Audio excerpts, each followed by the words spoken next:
big Robert Kennedy. Yeah. Yep. And Chico? Yep. Yeah. Jump over the tree. I didn't know, but I was there. Pretty fun. It's a fucking good time, dude. Well, I mean, dude, Robert Kennedy. I skip a beat. I mean, between Robert Kennedy and our special guest in studios here, homie Mikey, we got Hacksaw in here one more time, baby. This is the fourth go around here. Shit, son.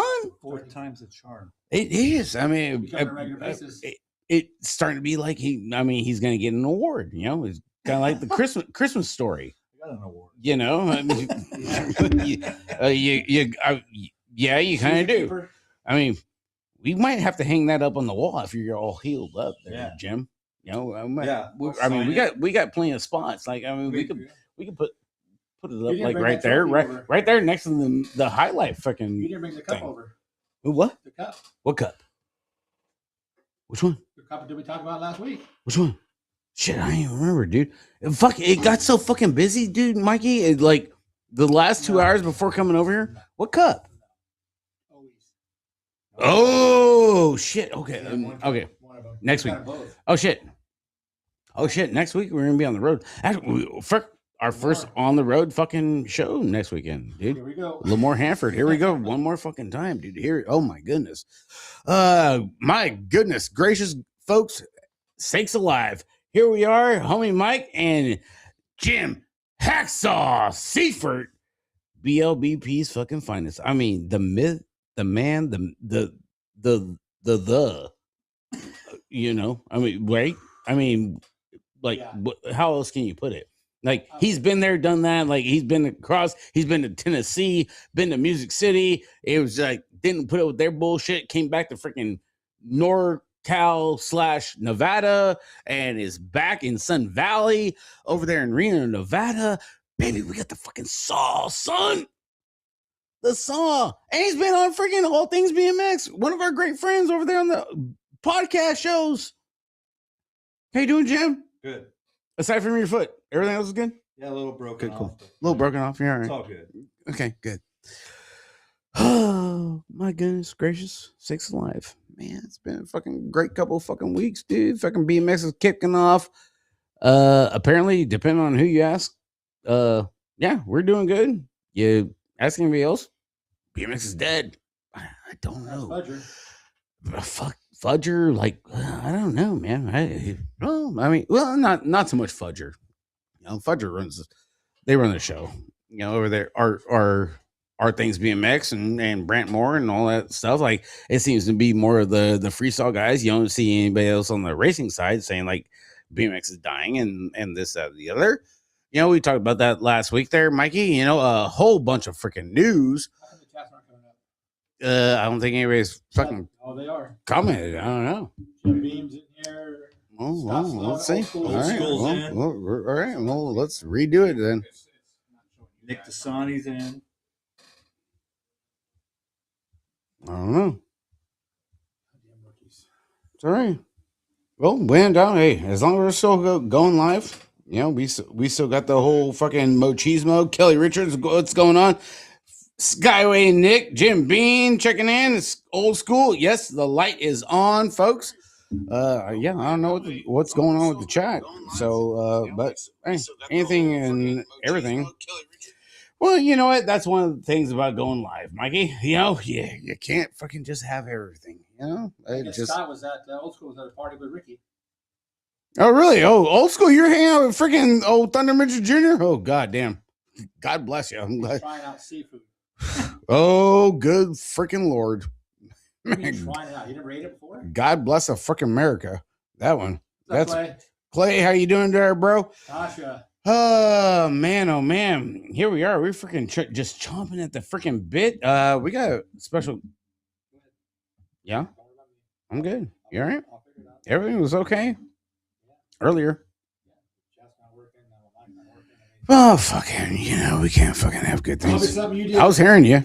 What's up there? Heaps checking in. I didn't touch anything. Hacksaw didn't touch a damn thing.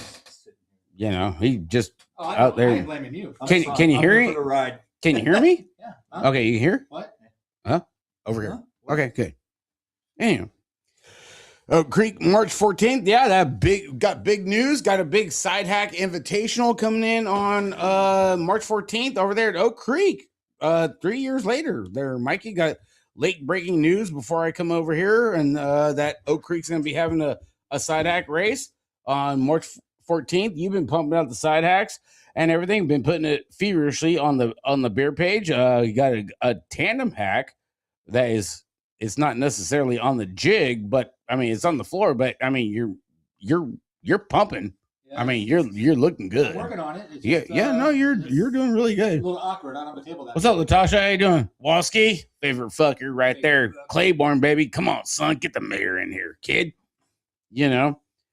Yes, we got special guest Jim Hacksaw Seifert checking in, and we got a big call-in guest going to be tuning in here pretty quick. Julie Woodrow. What's up, Julie? How are you doing, girl? We have the BMX Rogue show podcast that is chiming in.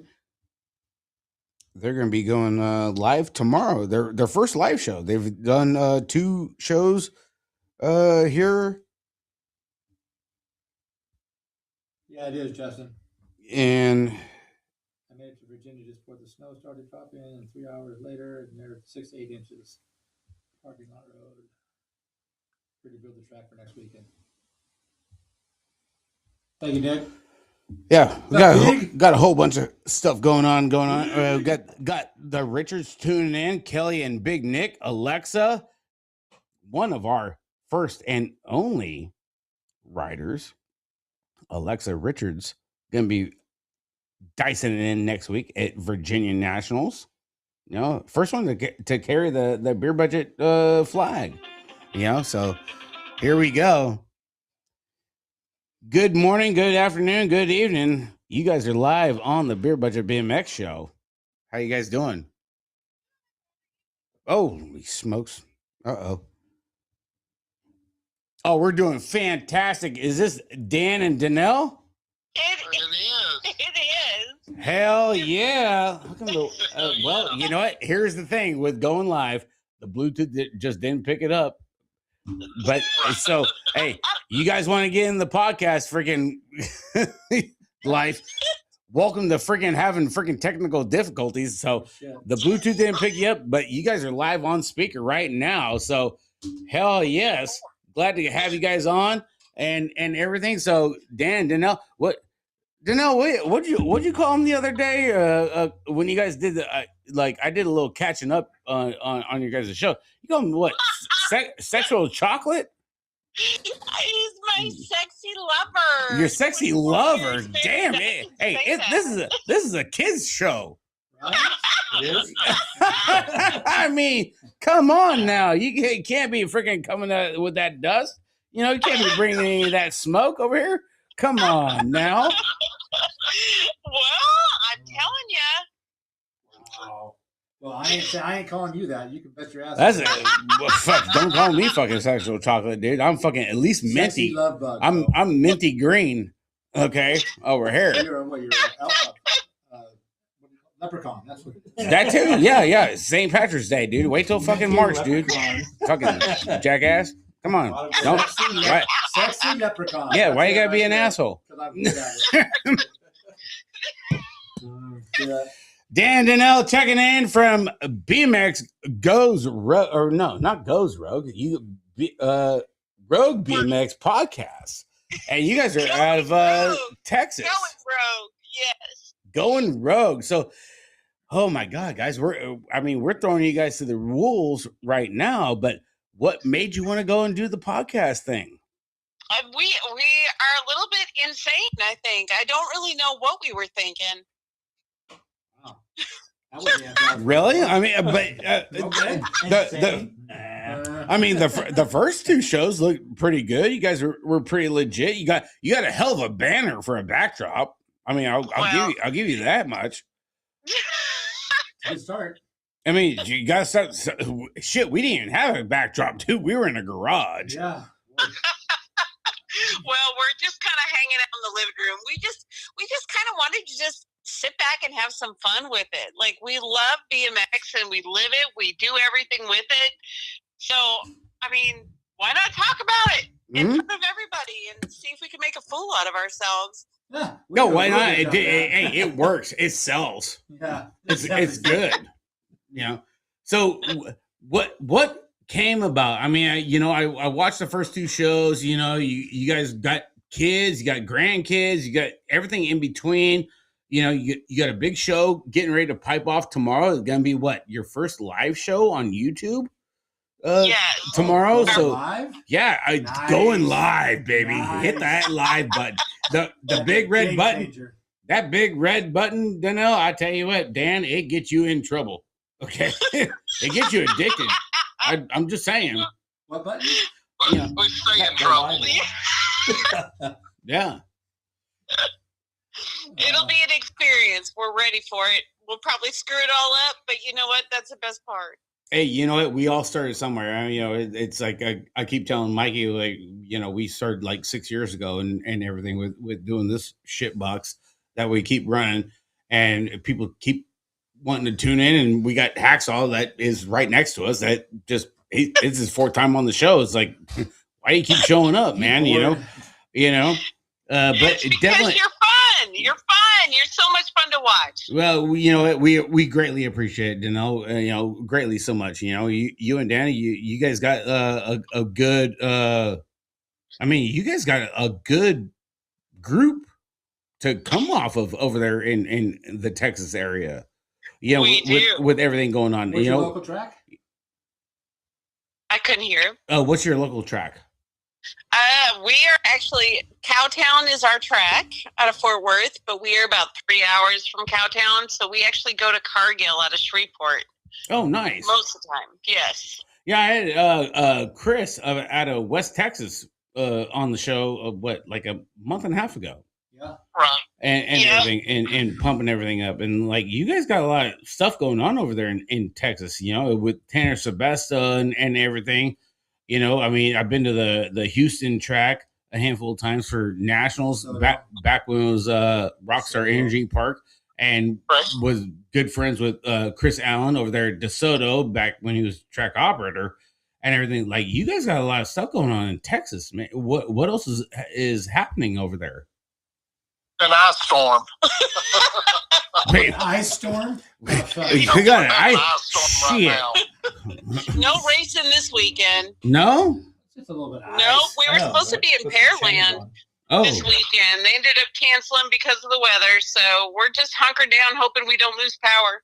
oh! I thought the weather had already passed you. I thought it was going over to the other side, because my son lives over in Kentucky and everything. Like, they got like 4-6 inches coming to them like really quick. Over Yeah. over there in Colombia and everything. But like, other than that, so what's been going on? What gave you guys the idea to do a podcast and all that stuff? And like, why do you want to come to the dark side with the rest of us? It's like, it's a tall order. It's kind of funny. I talked to my friend Justin over there at All Things BMX, because we're really tight with them, and between All Things BMX and us, like, we're the only ones that go live, aside from Arthur from Arkansas that does his little podcast, which is just kicking off. So what makes you want to go live and make this happen? Make it be a thing? Well, so I'm actually I'm a field marketer for a storage company. My job really and truly is talking to people and walking around and just being nice and making friends. Like, that's really all I do. So it kind of felt like it just kind of go hand in hand. I've always kind of wanted to do a podcast. I tried to convince my daughter and my daughter-in-law to do one with me and focus on women in BMX. Mhm. I thought that would have been the coolest thing in the world, but they thought I was crazy. So I wrote my husband in, and we're just having fun. We just want to have fun with it. We just have so much fun in the sport. We want to just take it everywhere we go. So this is how we do it. That's perfect. I'm loving it. I mean, you got Sexual Chocolate with you, Big Dan. I mean, that we're gonna get T-shirts made. You know, if you need t-shirts, hit up Dye Job Apparel over there in Belvedere, He hasn't Illinois. figured out he don't hear very well. So, you know, but no, I'm digging it on how you guys are so just off the hip. You know, we messaged back and forth, and it's just like we just kind of wing it, and it's just like, you know, that's kind of how we started at the same time too. You know, you just have to wing it and let it go, like, and people are going to come to it and make the shit happen, like, right, Mikey? ATV says they want to have you guys on their show too. I couldn't hear him. I couldn't hear him. Oh, All Things BMX says they want to have you guys on their show. Well, let's do it. Heck yeah, I'm down. Hell yeah. Big old Justin Tompkins with Melissa DVS and Chris Beers. You know, Chris Beers has a helicopter, you don't know? Like, this dude's loaded. He lives on Bob Seger Way. This guy's got money. They might even fly. Has a helicopter? Oh, he's got a helicopter. They might even fly you into the studio. What? Yeah, they got money. They got dude, they got dollar bills coming out of every orifice. Dude, it's worse than a fucking strip bar. I tell you what, over there at All Things BMX. You know, Michigan. everybody's going to Michigan right now. When it's warm. I ain't going down there. Yeah. It was minus 17 up in Michigan freaking earlier this week. Yeah, I don't think you want to go there freaking right now, but I mean, No, cold. yeah. So you guys are doing your first live show tomorrow night, correct? Yes, we on are. YouTube. We have our guest, Wells Cornett, who's he's an awesome friend of ours. He writes for Send It. He's, you know, part of the older class. We're older people, so. Oh, you see this group right here on this table right here? Fuck, we're right there, dude. We just robbed the rest home. Social Security's coming right on the corner. Fucking AARP. sweet Jesus Christ! I swear to God, yeah, for sure. And Wells he writes for Send It, which I think his team manager is Jimmy Surfer. That's over here in California with us. Right. Yes. Yep, sure is. No, that's awesome. That's freaking awesome stuff. You know, so how you guys looking, and what's your anticipations of going live? Like, is there any like kind of butterflies of trying to keep up with the chat? You know, because like, you know, you look at a lot of podcasts, like a lot of them are pre-recorded. You know, Right. and they don't deal with like the comments and the chat. You know, Can't handle the heat. they can't handle the heat. They don't want none, won't be none. You know, you want the fucking smoke. You know, it's gonna be over here. You know, and there's only three shows that do live, and that's Arkansas BMX and All Things BMX, and along with us here at the Beer Page. So are you guys ready to go live? Like, dude, I don't know. It's a tough one. I don't know. We're gonna find out. We're either gonna pass or fail. We're just gonna try and see what That's happens. not true. Well, I mean, I'll be tuning in regardless. I'm gonna bust you guys' chops for sure. You know, I mean, hell, dude, ain't nothing Please for do. free. Please do. You know, so you guys got a big sponsor. You got Free Up Storage Correct. as a sponsor and everything. Yeah. What are your other sponsors? You know, are you guys tied in with Premier? Because I know we're kind of tied in with Catherine over there at Premier, and we're good friends with old school freaking DeSoto track operator Chris Allen and Yes. everything. You know, so how's everything over there in Texas? Well, we actually really sought out a lot of local sponsors. Roseland Oil and Gas is a huge one for us. If you know anybody who's in the oil and gas industry, he puts on some phenomenal networking stuff for the oil and gas industry. We also partnered with 8 Degree Pedal. I'm sure you're familiar with them. Ken, he was actually on. Just maybe a little bit. And we met him at Grand's, and we spent so much time with him. We bought pedals from him there. We raced our pedals at Grand's. He's just a phenomenal guy. Absolutely love him. And then we also have some gotta love local 8 Degree sponsors. Pedals. Yeah. Yeah, man. Big sponsor of our show, and along with he was just a past guest on All Things BMX too, about a couple weeks ago. We got Big Yeah. Brothers Air Conditioning. Yep, we also have some like Good Brothers AC and heating here out of East Texas. They kind of sponsor us also. We're working on getting a couple more. We have Wheeler Dealer. You know, we're working on it. We're working on it. We're still recruiting sponsors. Good. That's awesome. So what's the outlook and maybe the future that you guys are looking for on doing the podcast and everything? Like coming Really? like the big the long ball game. You know what I mean? So basically our goal with the podcast is to help fund our team, our Free Up BMX team. We are taking that money and we're kind of trying to, anything we earn through the podcast, we're kind of putting back into the team to help send kids to grants, hire trainers, pay for their equipment, maybe get them some, pay for jerseys and stuff. We're trying to be more of a supportive team financially without spending our own money. Right. No, that's legit. That's cool. No, that's really good. That's all I got.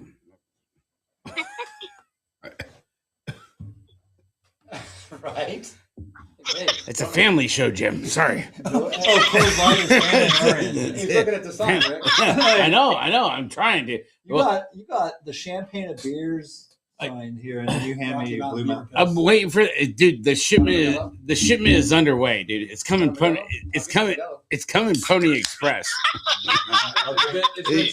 See, well, this is the thing. Like when you go live, this is the shit you got to put up with. So you got to be careful, okay? So it's a tuning tool for you guys. You know, I'm doing you guys a favor right now. Yeah. Just trying to show you the ins and outs of the whole fucking ball game. Yeah. Hasn't gotten Well, any if better. it's half as entertaining tomorrow, I'm going to be happy. You know what? And that's how you got to look at it. You know, you get your prospects and you get your chats in with your regulars, your locals, and everything. Get in with your state series and everything else like that. Like you can't ask for anything better than that. You know, even you messaged me earlier on, like you guys are still learning. It's like, you know, we're almost on 6 years and we're still learning, you know, and we talk about stuff all throughout the states, you know, and we still talk about stuff here locally in California, Nevada, Oregon, and Arizona, because that's like our local regions and everything. But, you know, you get your feet wet and everything, just don't give up and stay with it, you know, because the BMX racing scene needs more shows like us and like you guys too. Right. Agreed. 100%. We appreciate it for sure. Super excited that you guys let us come on and talk to people. Really, and kind of promote us, which you didn't have to do that. And usually people who are doing the same thing you are similar. They're always in competition. And it just makes me so happy that you guys don't look at it that way, because I sure don't. It'll be a long time before we get this good. Oh God. No, it's definitely not. Good. Yeah, no, it's definitely not a competition. I mean, you get in with if you knew the backstory with us and all things BMX, you would flip your head and you would It's a joint community. you would be like, you got to be kidding me right now. Like, yep, that's kind of how it went, you know. And that was Grants in 2020. So, but yeah, no, you guys just keep plugging away, and like I said, you know, when I messaged you last night and today, you know, any help or whatever, you know, need us to pop in as a guest or whatever to fill in for a show, like we're all for it. Absolutely. Well, don't get mad when I hit you up. You offer, I'm taking you up on it. No, Donnell, I'm totally for it, girl. I'm looking forward to it. I like it because I like how you and big sexual chocolate, Big Dan are so freaking in sync, and it's just like I'm freaking digging the whole freaking thing. I was telling my girlfriend last night when we were watching episode 2, I go, babe, I'm like, yeah, they're gonna be on the show tomorrow night. She goes, you kidding me right now? I'm like, yeah, no, they're gonna be on the show. She's like, no way. I go, yeah, you know, and she's like getting all geeked out because you know she had to leave. She had something to do, So she was like all butthurt because she wasn't gonna be in town for it, and she's like, I'm gonna be missing out on this whole freaking thing. I go, no, I'm like, look at him. I'm like, Hey, all you gotta do is watch on your phone. I just watch on the phone, just make it happen. You know, That's let coming the, from a computer expert. just let the chat. You definitely are. You Your girlfriend. oh yeah. She's definitely a hacker. Yeah. For sure. Yeah. But just let the chat go for sure. You know, and the crazy thing is, you know, I seen on your guys' page, it's like you guys already have like 1,000 something subscribers. Yeah. How the hell did that come about? I'm in marketing. YMCA membership. I'm sitting here thinking, I'm like, damn, these motherfuckers got fucking shit on us right now, Mikey. I'm like, fuck, what the fuck? Third show in. I'm like, they're coming on our show? Shit, we should be on their show, dude. Like, Right. this shit is ridiculous. Like, fuck, we got, like, We got hosed. I'm like, You fuck. might not say that after tomorrow. I'm just saying, I'm telling you, I'm like, they got 1.15 fucking K fucking subscribers. We got 80. I'm like, shit, and they're coming on our shit. It should be the other way around. Like, something's fucking fucked up. Yeah, we got hosed. So no, definitely looking forward. You guys are funny. You're so funny. Oh no, we're a shit show. Honestly, we really are. Like we can't get our shit together for nothing. Looking forward to the live show tomorrow for sure. What are going to be? You got Wells as your special guest tomorrow on the live. Do you have anything else special that you're going to be presenting? Give the people a We're little gonna do flavor some saver. giveaways. We have some T-shirts that we have made up, and I've got I partner with a radio station here at Tyler who's given me some stuff to give away too. So we're gonna do some of that stuff. Really and truly, I'm just excited that we have a friend who's willing to almost experiment with this tomorrow. So I don't know how it's gonna go. Well, shit, never you know. got a radio station? God damn. Well, I work with them for my day job, so they kind of hook me up. That's just fucking cheating right there. That's bullshit. No, It's about who you know. You know that. You know it. That's a penalty flag. Like, I mean, you know, you got nobody in the goddamn freaking playoff situation for football. You can't be coming up with the whole radio station stuff like that. Come on, now. Well, Gotta be kidding me. I'll give you a T-shirt. I'll get the radio station to give you a T-shirt. Okay, all right, sweet. that's cool. Okay. All right, cool, cool. Bribery will get you everywhere. I was gonna say, I'm like, dude, the Texans and the fucking Cowboys didn't look all that great right now. Oh, we don't know about that.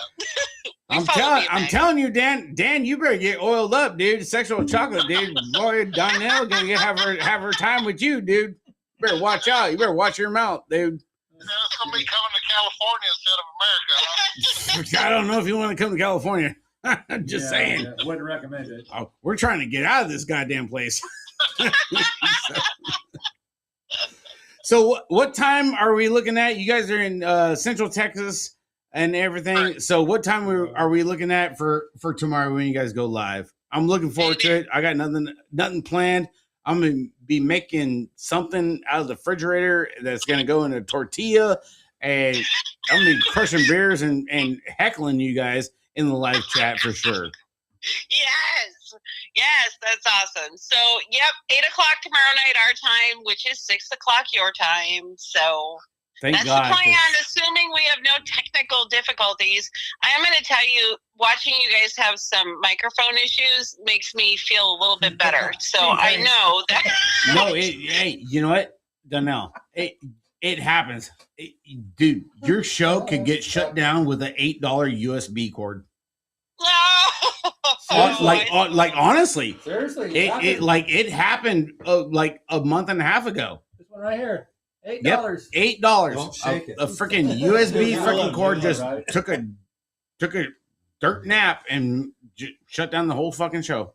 Oh no! Yeah, no, it's a thing. But you know what? God bless you guys for going live. You know, because we give a lot of shit to Mike Miranda and James Vicente and EC over there, at Dirty Yeah. Knobs. You know, because they pre-record their stuff. You know, and Right. the BMX experts, it's like, come on, guys, grow some balls. You can't be a pussy and a pro at the same time. You know, you gotta go. You know, just hit that red button. And it's like, no way, man, dude. There ain't no way we're going live. It's like, come on, man. Like, hey, shit, it happens, you know? Right. But it's all worth it, honestly. It really is. It makes for a good time, man. And honestly, it makes for a good makeup show the week after. When your shit breaks down, Yeah. After you fucking shit the bed and everything, and it's just like, you come back the week later, it's like, well, good thing we got that shit figured out. Right. You're It refreshed. can only get better from here, right? Hopefully. Pretty much. Hopefully, yeah. I mean, you can't get any freaking lower than the fucking basement. That's for damn sure. That's God's honest truth. I'm telling you that right We'll now. find out. Right. Oh my god. Hell yes. So, oh my God. Rogue BMX podcast coming to you live tomorrow night. Dan and Danelle with big who's your guest tomorrow? Wells Cornett. Wells Yep, Wells Cornett. Nice, Mike. Nice. are going to be like guests tomorrow. Tune into them live, and you guys are only going to be live on YouTube, not Facebook, right? Well, we don't have enough. We haven't been, our page hasn't been up long enough on Facebook for them to let us go live. I'm going to go live on my personal page and try to kind of mirror it to our Free Up BMX page, but I don't know if it'll let me or not. Sounds like issues to me. Oh yeah, it's already starting. You guys ain't freaking done it yet. Right? Yeah. No, I get it. beat the system already. Yeah. No, that's shit. That's freaking awesome. So We're going to try. hey, It'll be interesting. all you gotta do is just roll the dice and run it. Going Rogue BMX podcast, Dan and Danelle with Wells Cornett tomorrow, live on YouTube, guys. Get in the chat and go check them out. Go see them. Yes, You know, yes. they got a lot of cool stuff going on in Texas, and you never know. So you're giving out goodie bags? You can let them out here if they want. We're giving out some goodies. We've got some T-shirts. We've got some stickers. We haven't even really 100% figured out everything we're giving away. I'm telling you, I wing it every day. It's going to be a surprise. You got to wing it. Well, that's kind of like what I told you. Like, we start off with notes, and then pretty much the show just takes over. Like, that's just how it ends up happening. Comments, So, yep. Got a I mean, mind of its own. They yeah. definitely want to chime in, if nothing else, for some entertainment, because we know something's going to go wrong, and we're kind of funny people. I'm just saying. Oh, shit. Hey, you fit right into our fucking program. I'm telling you that right now. It's good shit right there. Funny, full of shit. Yeah. It all works. Yeah, no, I mean, hey, like, is there going to be like It's a fine line, a trivia question, Yeah, or kinda. like how do you go about winning one of these goodie bags? 'Cause, What do you I don't suggest like to we do? lose. I don't want to copy everyone else. So, like, All Things BMX does their trivia, so I have to do something different. What do you think I should do? that's a tough freking order, dude. Melissa over Send them there. naked pictures. Oh Yes, man. I just Melissa won runs a tight something. ship I'm still on it. waiting on it A to couple come in. months ago. Yeah. Oh yeah. Well, the shipping out of freaking Michigan is freaking a horror show right now. Right. Yeah. It was like minus 17 yesterday over there for them. So UPS isn't really moving too fast over there in Michigan. Up there in the upper states, you know, for our good friends over there, All Things BMX. But yeah. She does phenomenal, though. She does super good. So, Oh, yeah. Oh, Producer. all of y'all do. Super dude. Super producer. God, where do you get your number plates? Yeah, you put Melissa with Jen over at Gate 9. Them two girls Run the will world. run your whole BMX program. They will tell you what's up. Okay, I'll tell you what. Melissa runs the whole fucking thing over there at All Things BMX. I'm not lying. Yeah. Right? Yeah, Right? I'm just saying, dude. 100% Okay. agree. Yeah, she hangs out in the back room with DVS, dude. Detroit Velvet Smooth. Yep. Oh yeah, Yeah. Oh yeah. yeah. Nobody puts baby in the corner. Right. It's like Dirty Dancing. You guys know what I'm talking That about. motherfucker's had too much to drink already. Fucking it ain't even fucking 9 o'clock yet. Already. Guys, hey, we are definitely looking forward to the show tomorrow night, guys, and appreciate you guys calling in, and we love being able to pump you up and everything. Looking forward to tomorrow. Anything else you guys got? No, just want to tell you thank you for having us on. We greatly thanks a lot. appreciate it. It's been so much fun. Great way to spend Saturday night stuck in this frozen tundra. So Oh God, it's freaking time, isn't it? You're in Texas. Yeah. It can't be that bad. It's like one day. Right. Fuck. we live in Texas for a reason. This is not. That's not this it? is not it. Oh, well, No. I hear you. I live in California, and I don't know what the reason is why I live in California. So I You were mean, born here. That's so all. I mean, I'm just saying. I mean, I got some friends. That's about it. Yeah. Well, thank you so much Thank you for very having much. us, guys. Hey, have fun tomorrow night, Appreciate guys. you. We're gonna stick on and watch the rest of the show and hope to Wow, hope their to stuff hear is- from you or see you in the chat something tomorrow. Drew, a Yeah, couple no, more, definitely be in the chat tomorrow night for you guys. Danelle, Dan, appreciate you guys so much. Rogue Thank you very BMX much. podcast going live, Going rogue. going rogue Going tomorrow, BMX. live on freaking YouTube, 6 guys. p.m. our time. So get ready. It's gonna be 6 p.m. It's gonna be good. 6 p.m. Plenty of time to freaking It crush could some real- beers. It could be real funny. It could be Never know. good. Get that red button ready, guys. Thanks, guys. Thank you so much. Thank you. We'll For- talk to you tomorrow. All For right. sure. Good night. Bye.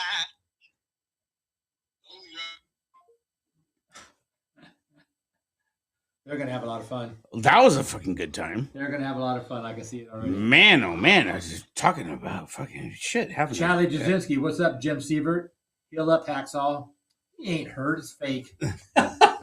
He Come just wants on some now. Hacksaw hurt? Never happens. Not in his life. I tried to fight it. I didn't want to be hurt. You see this guy freaking crush a fucking PBR can? Yeah, Great. 4 years ago when we tried to do the fake Yeah, the all fakey right. the fakey challenge The that one day fakey challenge. that we were getting ready to do with All Things BMX, and it's just like Jim just wrecked the world. What's up, Arthur Anders? Oh my god. Arthur! What's up, Arthur? What's up there, Scotty? How you doing, guys? Paul Depew. Oh, Mississippi checking in. Man, oh 26 man. Motos, 110 riders. Man, oh man, dude, you laying a lot of rubber over there in Mississippi there, Paul Depew. That's awesome. My God. Whew, sweet goodness. Tires were sacrificed. You know it. Man, there's a lot of $30 fucking skid marks going on over there. Did you see it? You see the video, Yeah. the picture? Like, That was- damn. I did. Boy, Yes, that sir. brought back some memories. It brought back the memories of Lawler Event Center when I was a kid. Coca-Cola on your tires. Coca-Cola? Hairspray. Oh, whatever. hairspray, yeah. Uh-huh. Aquanet blue. Aquanet. That's all there was, I think, Yeah. back then. Aquanet blue. Yep. And they coaxed her up the corners, and then your foot would stick in the corner. Bro, ain't that something that what they do over there? Awesome. Dude, just it's a full blown freaking straightaway. Did you, Oh, hey, did you tomorrow's Northwest Arkansas podcast at noon.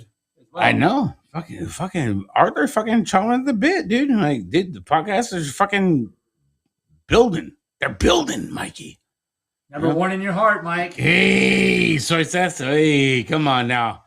Yeah, dude, that fucking the hairspray and the fucking Coca-Cola, dude, like that's a big thing. Did you get to go do any of that stuff when you were in Tennessee? Indoor? Yo, No, you I didn't think I rode Music City. do- oh boy. Uh-oh. Buckle your seatbelts for this one. Oh, Oh Nelly. boy. Oh, Hey, holy smokes. Are you shitting me right now? It's Hollywood Mike Miranda on the goddamn call line, Mikey and Jim. Dude, Hollywood. we could not do live. Dude, we would have the FAA, the FBI, NAACP. Everybody would want us to be paying fines. Anything with an F, bro. It Man, just- I mean, who and- wants to listen to EC eating and JV drinking? And Lord only knows what I'd be doing if I was live. Exactly. The only thing F that I'm freaking I'm in. worried about is female. Good Lord. No way would we do live. You know what? Just what other people say would get people in trouble. Right. Absolutely. Oh my gosh. We can't go Nah, anywhere, dude. I mean, listen, if I want to be live, I just come up to Manteca. It could happen. Hey, we've been waiting. I did. Been look. Hacksaw was looking for the van. He was like, "Dude, where's the Marin guy?" I'm like, "I don't know." He's out sleeping in a hammock. Again. In the hammock, fucking smoozing with Uncle Donnie. Yeah. Smoothing with my Love dog. you, boys. Love you, man. Hey, Love Mike, you too, man. Mikey. How you been, bro? What you got something big coming on next weekend? Yeah, well, let me tell you, I've been busier than a one-armed Uber driver with crabs. I've been doing all kinds of stuff. Damn. I got things rolling. Yeah, apparently you do. This coming weekend, let me tell you right now, it's going to be fun. Dawn's Bicycles in Rialto, California is doing their own thing. It's like the Legends of BMX, a BMX reunion kind of thing. They're going to have some special guests. Yeah. It's going to be, listen to this. Got PK Ripper himself, old Stubaroo. The Stubaroo. Man, who thought of that fucking name? Oh, I don't know, man. Some guy coming out harder than 7-Eleven boner pills. That kid's fired. Yeah, Eddie Fiola's going to be there. Brian Blyther, Mike Buff. That's going to be something else, man. And yours truly, of course. I'll be there. God damn, it sounds like you need some fucking ointment. Dude, let me tell you right now, they're gonna need some. I'm gonna get carpal tunnel from cracking the beer open. Jesus Christ, dude! Rialto, $25, and it includes food and drink. Nobody's ever heard of Rialto.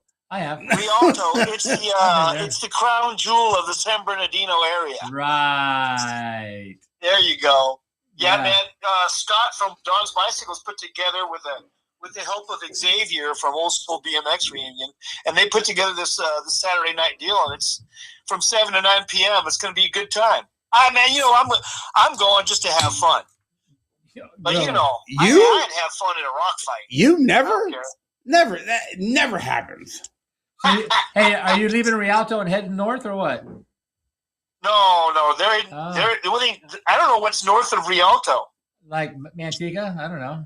Oh yeah, that's a good 5-6 hours more. That's fine. Something like that. I mean, there's a guy, Donnie Cameron, that wants to share a hammock with you.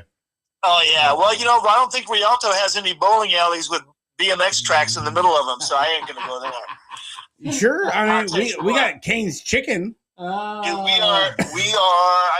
We're excited, man. We got a lot of cool things happening. I'm gonna go. That's not the only thing I'm doing. Next month, I'm going to go to the Midwest Old School Bike Show in Indiana. Going to check that out. And then in July, I'm going to go to Michigan and do the same thing. Going out to hang out with Justin. I heard about that. There's been some flutters that you were going to be over in the Ripon and the Mitten in Michigan with the all things. Man, I'm getting some BMX. Some Greyhound miles in here. Greyhound, listen, man, oh man. How's Sierra think about all this? Oh man, you kid, don't bring that up. Yeah, just saying, dude. You see my text. She thinks I'm outside cutting the grass. We ain't got any grass. Is that his current wife? Damn, he been out there freaking mowing the lawn for 3 days. Jesus Christ, he ain't coming in the whole damn time. A lot of grass to cut. Yeah, but, she knows she's married to BMX. Man, she's married to BMX too. God bless her. Are you taking her with you to any of them? You think she goes to Dirty Fest? That's it, huh? And that gets her annual fill right there. I feel, I believe it. People don't realize, man. My wife works the entire time at Dirty Fest, sun up to sundown, and she's the beautiful blonde at the front gate. You'll all see her when you come. Yes, yeah, dude, she's so hot, dude. I signed her poster. God, I thought that was going to go another way. Thank God. What the hell do you think I was going to say? I don't know, but it wasn't going to be good. Hey, man, Dirty Fest is coming up faster than I can imagine. Thank God. Man, I did the pics and everything. Like, dude, EC's over there dreaming of tacos and track bills and JV, tell him JV. Though JV's looking at the best burger freaking is he okay? Truck that we can have over there Rick and I were talking about it, and man, JV hasn't posted no burger reviews lately. Is he okay? No, I don't know. Yeah, maybe he's on a diet. I don't know. A diet? We can't, Back on the nose. we can't have no soy burgers. You know what I love about JV is I come up with these harebrained ideas for Dirty Fest, and JV, God bless him, always says, "Well, how much is that going to cost?" Shoot And then- down. Yeah, he keeps, and I tell him another crazy ideas, and I'm like probably 1 for 3. He keeps me in line. He's got to keep me in line. He's fantastic. You know, between JV, EC, and Justin Shepard, you know, it takes all of us to pull it off, and it takes all year long, and it takes a lot of help from everybody else. I mean, without Hack Shack, we couldn't do it, right? It takes a lot of help from everybody. Hey, are you guys? Are you still planning on charting the buses? Working on the details right now, Okay. one at a time. First is Phoenix. I'm going to nail Phoenix down within 2 weeks. I've Phoenix nailed down. Okay. The hard part, Mike. Yeah, the plan is I've already contacted the charter companies to charter a bus to bring people from Phoenix and to bring people from Northern California. It's finding a place that's neutral for everyone to meet, space to leave cars, and that's really my only challenge right now. And what I'd like to do is find a BMX track that will let us do that. Leave their cars there where it's safe. If there's a safe BMX track. Huh. I don't know. I don't know. Yeah, and then what we'd like to do is kick down a little bit, kick a little money to the local BMX track for letting us do that. Right? Everybody helps everybody. It's all a BMX family. That'd be cool. I mean, I'm trying to think of who we could use. well, I'm thinking like, dude, a good central spot would be fucking airtime relay. That's not central to nobody, bro. No, It's in the middle of fucking nowhere. It's central, No, bro. it ain't fucking central. It's an It's hour and a so- half off of 99. It ain't central for No, it nobody. ain't. He's on crack. Don't mind him, Mike. He's been No, that's okay. drinking. Listen, I'm not working on it today. I'm working on it not this week, but next week. And the hard part is like I said, finding a place where you can park cars for 100 or whatever, 40 something people. Right. That's safe. Like I first looked at the parking rides and I thought, dude, would I want to leave my car in a parking ride in Northern California? Hell no. I don't want to leave my car in Northern California anywhere. I don't even like park my own fucking vehicle in front of my own house. Yeah. Shit. I got room, but I ain't got that that's much room. just one of the million things we're working on for Dirty Fest 4 to make it even bigger and better. But I can tell you this, we got Johnny Johnson back on the wheels of steel. Oh, Oh, baby. baby. Hang on now. Here we go. Yeah, he's confirmed to do the DJing on Friday night and Saturday night. Alcosta Beer Brewery going to be there too? Oh yeah, of course, the Lost Your Beer doing it with the Dirty Blonde beer. And We're gonna do souvenir cans again. Oh, Hey. perfect. I love a dirty blonde. MJT bringing their coffee truck out there? Oh yeah, Chewy's will be out there with the tacos again. My man Chewy. No, what about the coffee truck? Are you going to use Jason? Oh yeah, Pringle? Coffee Gal will be there again. Okay. Dude, I got a couple new ones, and I got dude, this year we got someone that's going to do social media for us full time. She's going to be walking around doing live videos, live streams, taking lots of pictures for us, just doing social media. Holly Dunn, the official social media princess. For What? You gotta be kidding me. The Taco Rita? Taco Rita is going to be doing full time, walking around. Dude, we wanted somebody that knows everybody, wouldn't have a problem asking questions, interviewing people. We were kicking it around. I said, man, there's only one person to do that job, and that's our friend Holly Dunn. She's Wow, 100%. man. That's awesome. Oh, Man, official. dude, Holly comes in thick. I'm intimidated by her. You should be. And then we'll have an official photographer that just does staff photos this year too, to catch EC while he's eating, JV while he's drinking, and me while you know what I'm doing.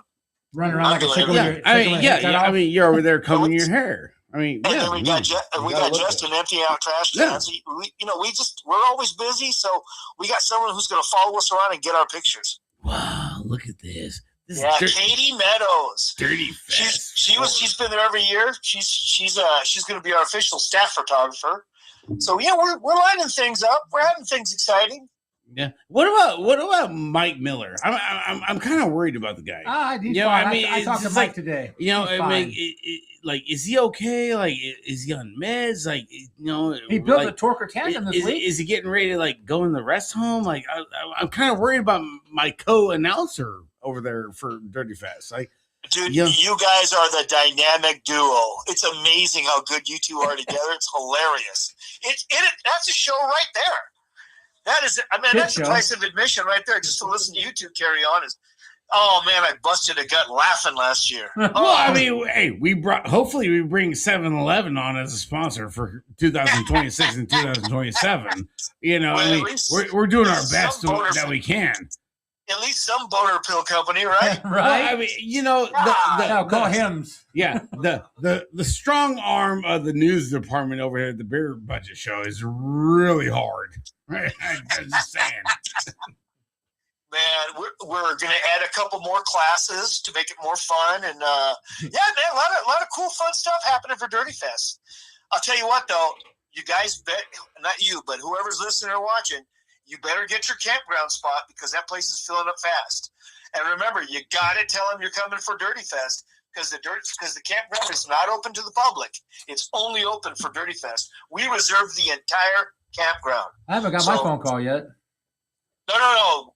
I know. I hear you. Those aren't open to the public. That's all you, my man. Yeah, no, that's awesome though. I mean, you rented the whole place out. Everyone's got a place. You better get it soon. You gotta go. Driving to the hotel back in town sucks. Gotta do it. Yeah. Hey man, I love you guys. Thank you for giving us the opportunity. We're like you guys, we're gonna want to help everybody out who's in the game. So we're gonna tune into Rogue BMX podcast tomorrow at 6 p.m. So and we're gonna ask them if they'd like to do a commercial for the Dirty Knobs podcast. Oh shit. Oh, I don't know if they're ready for that one there, Mike. They're just starting, dude. They're young. They're just kids right now, Mike. They're just kids. Like, dude, they just got out of the crawler, dude. Well, let me tell you, we've got about an hour left of uploading onto YouTube. Our grand finale episode of season 4 of the Dirty Knobs podcast will be live tomorrow morning. I'm looking at it says 1 hour left of uploading. So, okay. All right. It's coming. It's late. It's late on me. It's okay. But does it have rent-a-car stories? I can't tell you. You got to watch and see. Oh, man, dude. I mean, I love drinking my coffee and just tuning in, dude. You know, my long-lost cousin, old EC. You never know what's gonna happen with him. Dude, you don't know what's gonna happen, and I'll tell you, it's just us three, and you're gonna enjoy it. Awesome. So, love you guys. Thanks for the opportunity. I can't wait to see you soon. All righty. Up there, I'll come see you, and then what? Let's see. Is there anything else? Mingus Mountain BMX. Mingus, baby, up there, Wheelhouse, formerly known up there in Prescott. That's right. Hey, man, our little BMX track is kicking ass and having a good time. Awesome. Luckily it didn't snow today. It just rained a little bit. So hopefully next Thursday we'll be back running again. Mm-hmm. So it'll be great. Right on. That's awesome. If you guys are ever in Arizona, come message to everybody who's watching and listening. Hey, if you're ever in Arizona on a Thursday night, come stay at my house and race BMX. Hell yeah. Yeah. If I'm ever 14 hours closer to you, yeah. I'll be there. You never know. It depends on Bay Area traffic, Mike. It could be like 12 hours. Just take the bus from park in Reedley and take the bus from Manteca. Come on. Shit, I'm gonna fucking do something. I gotta figure shit out, dude. Like, yeah, we can start getting our Greyhound miles in now. Yeah. See, you guys, I'll see you at the Greyhound station. Yeah, for good. Sure, Mikey. All right, Mike, love you, buddy. Love you, dog. Love you guys. Later, brother. Yep. Hey, Daniel. He's not out here. No, he's grounded. He ain't grounded. Shut up. Not yet. That's tomorrow. Oh man, what a guy. Well, shit, Mikey. Fuck, hell of a show. All right, great. Damn shit, fucking just piped off. Hey, Jim, how you doing? Fuck, wow. Yeah, no, that's awesome. I mean, wow. That's a holy good way to smokes, start dude. Sweet Jesus. Hi. Yeah. No, that shit. We piped off really quick. Like right out the freaking gauntlet, dude. Yep. We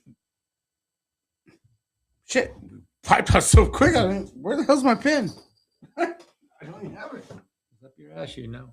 Yeah, you would. Hey! You know what? It's a family show. Look in the drawer. Yeah, right. Okay. When did this become a family I show? have no idea.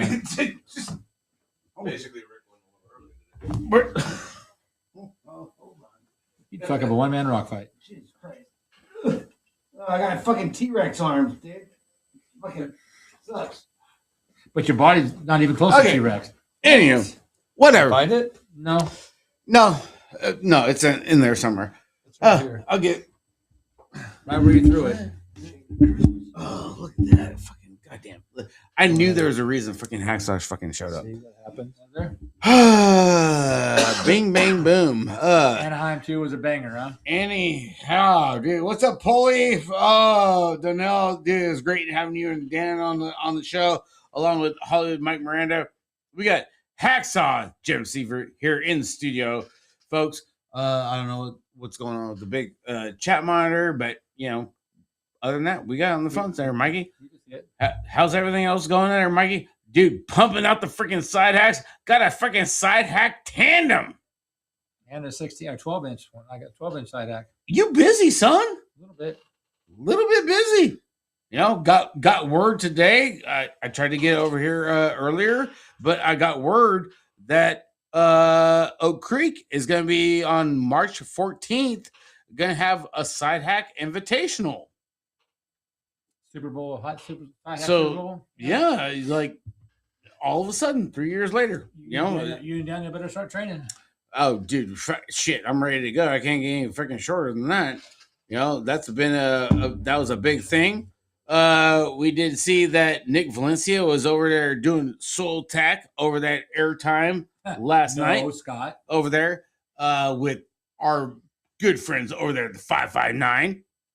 So big shout out to that and getting it all buttered up, because word has it that state finals runs through freaking airtime.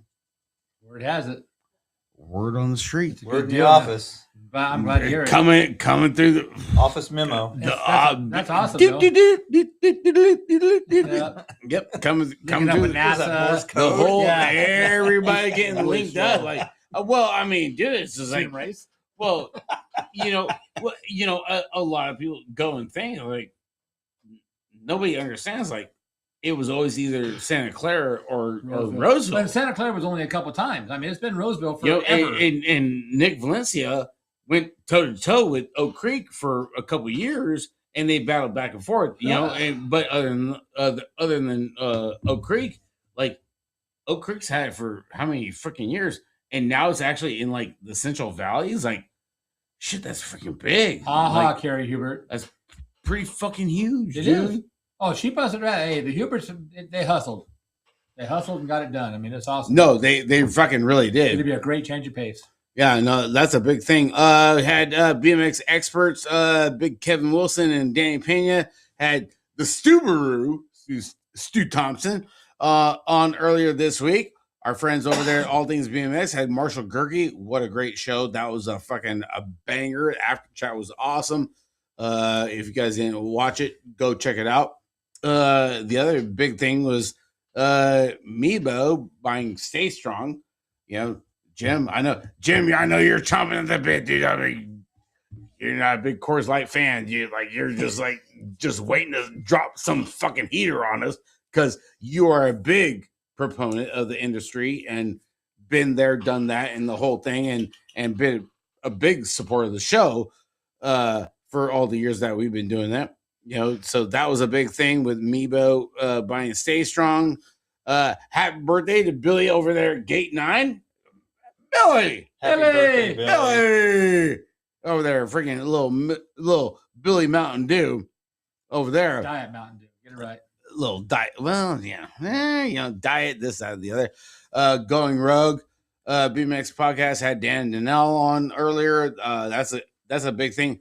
Lately, and Jim, we're gonna put this in your pocket for these next couple topics. Stoke Run, which is formerly Ohio Dreams, is looking to get shut down because like the community just doesn't like it. this side or the other. Okay, give or take. Okay, we're throw it out there. So that's Stoke Run over there in Ohio. And then we had Waterford Oaks over there in Michigan. Same kind of thing, like they're over there, like water slides, kind of like Pleasanton, that we got here in California. And the county or the state or whatever, like, got different plans, and they're looking for signatures for that. So Waterford Oaks, they're looking for They've signatures. been there for fucking ever too. They're looking for, well, shit, they just did the what, 40, 45 or 50 year anniversary when I was there 2 years ago Mhm. and everything. Waterford Oaks is freaking a gym. Fuck, what a great track, dude. The complex is freaking great Yeah. with everything that they got going over there. What's up, you Andy know? Patterson? Like, I was really blessed to go over there and experience it. Giffy from Die Job was there, Billy from Gate 9, all things BMX, Justin, Melissa, and Chris was there. Like, Waterford Oaks is like, it's different. It's not a V and a V, a U with It's not a view. cookie cutter track. It's not a paperclip. Like, it's a good track, so they're looking for signatures. Then we have here locally, here for us, Elkhorn BMX looking for TOs and new board members. So that's a big thing. We're 1 week away. We're getting ready to kick off our state weekend next weekend at Lemoore, and then on Sunday is going to be at Hanford. That's a big thing. And Michelle Weiser just dropped the whole new rules and format for the team sheet challenge going into this year, coming off of last year. Last year we had 27 teams. We were so granted and fortunate to have, like, for us on the squad, we finished in the top 5, which was really good, and we were really fortunate to make that happen. Folsom Auburn Bike Park has some big stuff going on with Watts and- Jim. You're big with Randy Spangler and Greg Spangler Watts. and Watts, yeah. You know, Be that- real, that- like that- keeping over that- their shape and stuff. That's a big thing. We'll get into you with that one. Four Cross over there in British cycling is getting ready to pipe off for this year with 10 races starting in April. So we got a little four cross action on the mountain bike side. That was coming from Pink Bike. Then we have LJ Para. LJ Para is one of a local BMX kid that moved to Oregon and is just started doing the free ride and everything, and all his work and everything that he's put in from doing BMX to free ride and mountain bike has paid off to fruition, where he is signed on with DeHarco and Zinc Bikes. So that's really freaking cool. We had Tyler Brown. Tyler Brown did a training clinic. We had Cash Kasinger from our team go down to San Marcos today, and they put on a first time only over there at Bradley Bike Park, which is pretty freaking dope. It wasn't a track; it was a bike park, and did a little skills clinic out there with Tyler Brown. So big shout out to Cash and his mom Melissa on that one. That was a big thing. And then I talked about the team sheet challenge that's coming up for 2026. Michelle just dropped that over there out of Lemoore. Big bonus points for the teams that sign up for Lemoore next week and Lemoore on the Sunday. Talked about Hanford on Sunday. The visionary, Nick Valencia soil attacking over at Airtime. That was a big thing. Kerry said he was just doing lines. Just doing lines. That's Yeah, what just she doing said. the white What's lines. up, Jim? Yeah. Oh shit! Oh look! All of a sudden, the chat's fucking Hey, the chat rocking works and now. rolling. Nice. Hey, all What'd of you a do? sudden, Mike don't work, so He just blew into the mic and it worked. Nice. His is. Sometimes you just gotta blow on it, there, Jim. Yeah, just touch it. Just touch it. give it a little touch. Wake it up. Yeah. Little fucker, he just jumped right up there, right on the chat. You know, I know We're this, going to jail. this isn't really like BMX related, but it could be. I mean, maybe down the road. I don't know. Mike, we talked about it freaking last night over on Pink Bike, where the gravel riders, like, No more drop bars. they can't run drop bars on two of the races Two events, yeah. because it's Not safe. not safe and it's too dangerous. This Leadville's one of them, isn't it? Yeah. Yeah. But still, drop bars. I mean, Rick, we're talking about. You put a helmet on, it's already not safe. Aren't we Riding a bicycle is inherently risky. Are we already putting Racing, helmets? man, is even more risky. We're already putting helmets on. Yeah, so it's already. How the hell is it? Huh? I never fucking seen anything like that. I mean, sure, we're the first one to bust the freaking sanctioning body's freaking nuts for shit. But I mean, imagine it's like, oh no, you can't run anything bigger than the fucking 44. You can't run. Nope, can't do it. What? Yeah. Huh? Are you kidding me? I guess there goes my idea for drop bars on the BMX bike. Whatever. What the fucking? Talk what about the this shit show. I was gonna have that in my dropper post. Right? What's going on, TJ? No, you can't have anything of that. What's that there, TJ Gallardo? What's that there, bro? How you doing? Bumgarner? What's that there, Rain?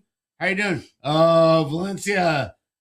My His PO doesn't want him doing lines. Whoever listened to their probation officer, Right?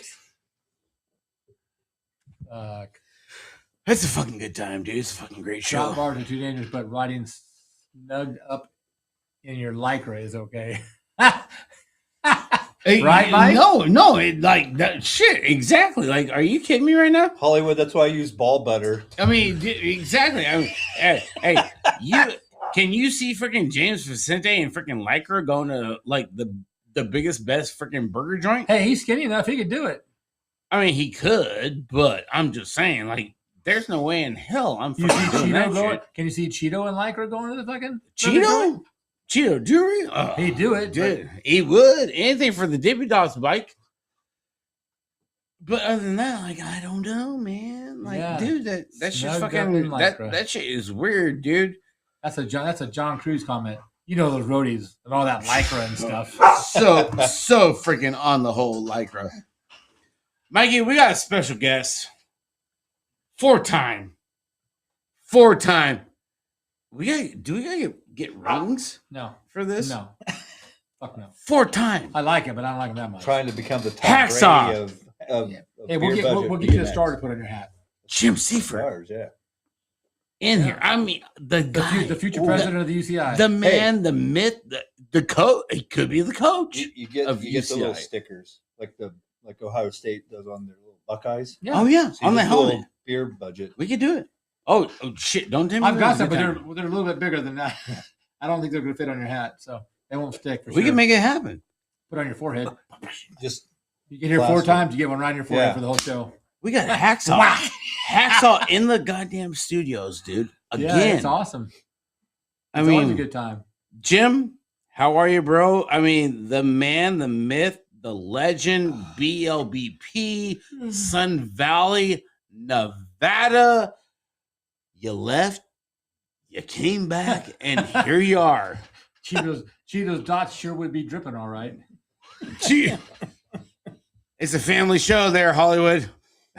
Keep the dripping to yourself there, dude. Sounds like an STD if you ask me, but whatever. It could be. Yeah. Just ask Eminem, dude, on like his freaking music video freaking 10 years ago. Yeah, we'll give him something. Kicking the ass or whatever. Jim, how you doing, Jim? good. Yeah. Just, You're looking good. I mean, Thanks, aside man. from your foot. Yeah, a little mishap at the dirt jumps, but like it happens. For you, that's few and far between. though. Were you still practicing for the fakie challenge from 5 years ago that Oh, God. we tried to No, make it's happen? a little slippery up at the trails in the shade, and Yeah. the front wheel dove a little, and I did a little Superman and just You So can it's fly? a post hold a landing a little bit with my Wait, left you foot. did a Superman? No, I thought you were Superman. Yeah, that's No, what I'm I not thought. Superman. He was until this happened. He Like- never gets hurt. Sweet baby Jesus. And here we are. I avoided hitting the nuggets, but I broke the ankle. Okay, good. Okay, good. Because You know what? At your age, I think the Nuggets might not have been too bad. No, No. it still hurt. you It get hurt, but hey, they ain't gonna break though. That's just hey, it. you get 12 nuggets at fucking McDonald's for fucking $3. What? Not the You get- nuggets they're talking what? about, Rick. Oh, okay. Wow. Sorry. Are you hungry? Maybe. That's A little bit. God. I mean, 12 dude, nuggets at you see McDonald's. who I'm sitting next to, dude? This is Hacksaw, motherfucker. Dude, 12 nuggets, that's half the size.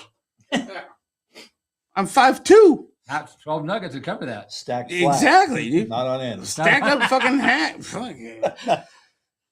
You know what, dude? You guys want to bash me? Go No, ahead. we're not not bashing bashing you. you. We love you, bro.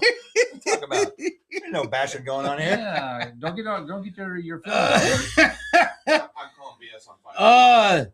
Jim, you know what? You're always a pleasure and a privilege to have on the show. I texted Mike. I was like, hey, dude, just when we thought the show was gonna be fucking awesome last night, I'll go, actually gonna be in fucking town tonight. He I was goes, trying to figure out how to turn the power off. he goes, Fuck that. he goes, yeah? I go, yes, sir. He's like, fucking awesome. And then I was like, yeah, buddy. Why can't we have PG and Why? problems tonight? Shit, we could have canceled the whole damn thing. You bet. We could do Kane's Chicken. Oh god, that's what we did last time Hollywood was here. First we rode through the bowling alley on a bike. Canes? Hey, Cane's Chicken right around the corner. Canes. Yeah. Yeah. I drove by it. down the street. Then we Oh went, yeah, we we went to the bowling alley. we could put it on They Hollywood. kicked us out. Hollywood has a tab. I don't know how. No. He lives in Arizona, and You the don't guy have has a tab. tab here in California. I don't. You got to take it out of the bowling alley. We had to go to Cane's. Yeah, it's Got some wrestling. Oh, fucking you gotta show's turn fucking it. really Turn it. going fucking ape shit right now. See that? Keep going. Well, Other this way. dog's Other another way. Bingo. Yeah. Right there. That a baby. Good job, Aaron. Big shout out to Pete's Coffee for being our Cameraman. camera guy. Yeah, What's up, Ashley Box? big Miss you shout too, to that. girl. Fuck, Ashley Box girl, man. Oh Miss man. you too. God damn, you see the shit she's I don't even want to doing? talk about it. God, it's fucking depressing. Like she is just slaying shit. Okay, enough. God Chill. damn, dude. Oh man, my stick. Dude, fucking What? my goodness, dude. Fucking Ashley. After coming from BMX, it was like doing nitro funding cars and flat bottom boats. And I was like, I go, God damn it, Ashley, are you You kidding me said, right you now? said a picture of her today, riding around, or yesterday, driving her, taught her driving and shit. Yeah, and, dude, she got flipping like people the off. golf cart and all that. No, it was in the cool car. shit. They were driving down the road. Yeah, I know that. Like they were fucking having a good time. I'm like, jealous? What's Fuck up, yeah. Rush? Fuck yeah, I am. What's up, Big Nag John? 6. Mr. Nag, whatever. Yeah. All right, Jim. I mean, there's only Here we go, bro. All right, here we go. This is your show. That's your mic. You got the Okay, headphones. let us know how it goes. Good luck. Man, what What's going on? has it been a year? It's been a little bit over a year since Yeah. you've been on. Since, You know? since here? Yeah, Yeah, it's been more than a year. yeah. Well, It since was last- here it was and summer before in last. between the and the I had just got done- back when we were in the garage. Well, You know, we were low key. yeah, last time I was here, I had just got back from Idaho. You're a what? Idaho. Oh, Idaho. I thought you said something else. I had a pimp. No, I thought you said you were a hoe. I'm like, No. Oh, okay. Yeah, and it was right before I bolted off to Tennessee. good old Nashville, Tennessee. Didn't like that too much, did you? And my fucking country music career went to shit at that point. in You were time. so close. Yeah, I was right there. I had. I was gonna buy your album. I know you were. I was ready to go, dude. I saw you pre-ordered it. You could have I been great. was. And I was then ready to make If you it can happen. only dude. sing, that's all it would have taken. If You know, I right? could I'm only- like, fuck, If I only had talent to sing and play a guitar, Music and, City brought to you by Hacksaw. I got a guitar. Shit. The second part I can't help you with. So I hear it's a trend these days with like you be in BMX and then you become a music star. Well, you live kind of close to you too, doesn't it? It's, It rubs off. it's a big thing. It is. According to social media. I mean, According not to people us. in Reno, the BMX. Yeah. Right. You know, Saw Stumpy yesterday, and he looked ready to come back and make a AA main. Hasn't missed a beat. That's awesome to hear. He's teaching, right? He's Oh, a teacher, yeah. right, Nick? he's over there. Yeah, He's a he's a school teacher, yep. Yeah. You In Fresno, in the hood. You see some of the stuff like with Dale and everything, Jim. I mean, Jim. I mean, dude, you are a Hall of Famer in our eyes. And much respect to with what you do and done and everything. Like we talked about on the past shows that you've been here. How Oh, damn. how do you see like some of this stuff that is happening and on the racing side, and then like you look on the freestyle side, like you look on the freestyle side, Paris, you're one of your pride and joys, Paris Bananas, like it just kills it and squashes everybody out there for the women's freestyle, even though like we don't have that side on the guy's side, but you are there, you're in the mix, everybody, you've been there, done that. What is your insight looking forward to 2026? I think I've been watching this BMX is dead thing. Mhm. Everybody's been following that, right? That's been a big thing for the past 2 weeks. Yeah, and it's kind of silly what's being said, because BMX will never die, because you'll always have the ones that have it in their heart, right? Like they always, and people can say, well, it's dead because there's not sponsorships and stuff right now. Economically around the world, it's tough, like everywhere. It's not just in the United States. So companies have to cut back. GT will be back. Like I'll bet money on it. GT bicycles will be back at some point in time. Oh, man, would that be the freaking comeback of the fucking? Would that be a big thing? Yeah, it will be a big thing. And I have a feeling that, shit. I'm like sitting here thinking, I'm like, oh shit, GT versus like Mongoose and Huffy with what they have going on. 2005, 6, 7, something like that. Mongoose and Huffy both had good factory teams. Yeah, it's cyclic. It's a cycle, right? Like we've seen.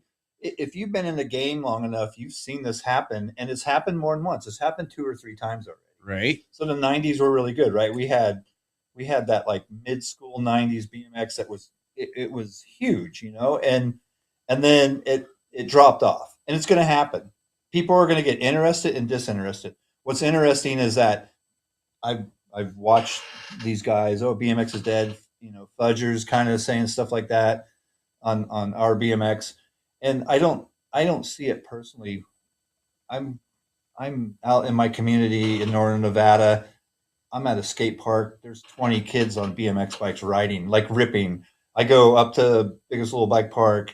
That place is packed with BMX kids and mountain bike kids now. Yeah. Like the BMX racing in northern Nevada is always on the climb. It's always doing well, and it's always been solid.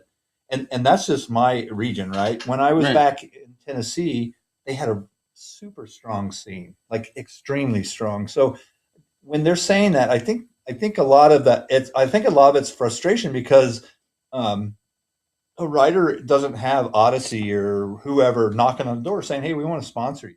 Right. And there's some entitlement happening with that too. I think a lot of these kids that are riding and young adults, or and guys and girls, I believe they think they deserve more than what they are doing. Mm-hmm. And I'm not putting them down. They're all out there ripping, man. Like the new day and age, it's insane to see riders ride. Like, and every day you're seeing something new. But at the end of the day, the ones that are putting in the real work, Paris, Nick Bruce on the freestyle side, Peraza, those guys, they're not getting, they're finding sponsors, right? Because they are the elite, right? Same thing with Cam Wood, right? And Mongoose. Like Mongoose is dropping their team. They had to cut the fat for sure. Like they were getting out of hand. And I mean, guys like Lee Ramsdale, who was running Mongoose, yeah, he gets cut. That's fine. And Lee knows, and Lee lands on his feet. I think he might have something to do with S&M now. I think he's getting connected. Oh, with he's S&M over somehow. the Shield. Yeah, I think I don't know, but Right. like Cam Wood was never going nowhere. Olympics are coming up. Mongoose doesn't want to lose that name. Huffy is making a strong charge. Why? Because of the Olympics. And what would be better than to have a Huffy win the Olympics? Well, and And on both sides, right. BMX or freestyle and racing. Like, so you see these companies that are coming in. GT was, remember China, like GT, Mikey Day, right? Jill Kittner. They were both on GT was the shit. You know, you said it earlier on. It was like, you know, GT could make a comeback. Could it get back to then? You know, of how it was. You know, and I'm looking like not so much on the freestyle side, but I'm looking at on the racing side. It's like you look at GT, Mike A. You know, like dude, it was freaking Stancil, Foresta, like Mikey Day, Jack like Kelly. dude, Joey Jack Kelly, and Joey Bradford. Joey Bradford, like yep. bro, GT was, Yeah, they were. you know, and you bring that into like where if they can go and expand and get on that same page of like where you look at Huffy, you don't know where they're going. You know, Nick Long has like he's at the controls, and Huffy with everything they had at Grands, you know, 3 months ago when I was out there, like the Huffy freaking tent was like stacked full of freaking bikes, you know, and they're all on the racing side and Park are getting ready or like, hey, we got freaking starter up bikes and this side of the other, you know, you got Nick Bruce too, you know, like that's a big thing. Like, is it going to come down to freaking Huffy versus Mongoose? You know, you talk about Mongoose, like cut some fucking ties a little bit here and there. You know, we talk about it on the show. You know, is Mongoose going to make it? You know, is Cam Wood going to have a ride going into this coming year? You know, we weren't sure because they started cutting a lot of freaking people. You know, so it's like what is in store for all this? Yeah. You know, that's a big thing. You know, it's interesting too, Rick, because Huffy is making a strong charge, right? And it's valid. Like Huffy, they're putting out a cool product, and they went and found the dude who can go and do it. What has Nick been doing for BMX for the last 3 years? Making money. Going across the country with a duffel bag, getting it stuffed full of cash, and then showing up at the Grands and saying, "Hey, USA BMX, you can't pay the pros, but we will. The people will." Mm-hmm. Right? And it's not a slap in the face of USA BMX because they're held. They have specific things that they have to do, and we can bag on them all day long, but they put out an excellent product at the end of the day. They keep our points. They put on a decent show. You know, like yeah, it may not be mainstream. We're not ESPN and all that shit, but they're still doing their job. We want to see more, right? The racers, the people always want to see more. What Mongoose did was like, hey, we can't afford, and I love Carl Emmers. He lives near me, and he rips, and he's got one eyeball and shreds harder than anybody in the world. He's the first kid to ever land a 1440, right?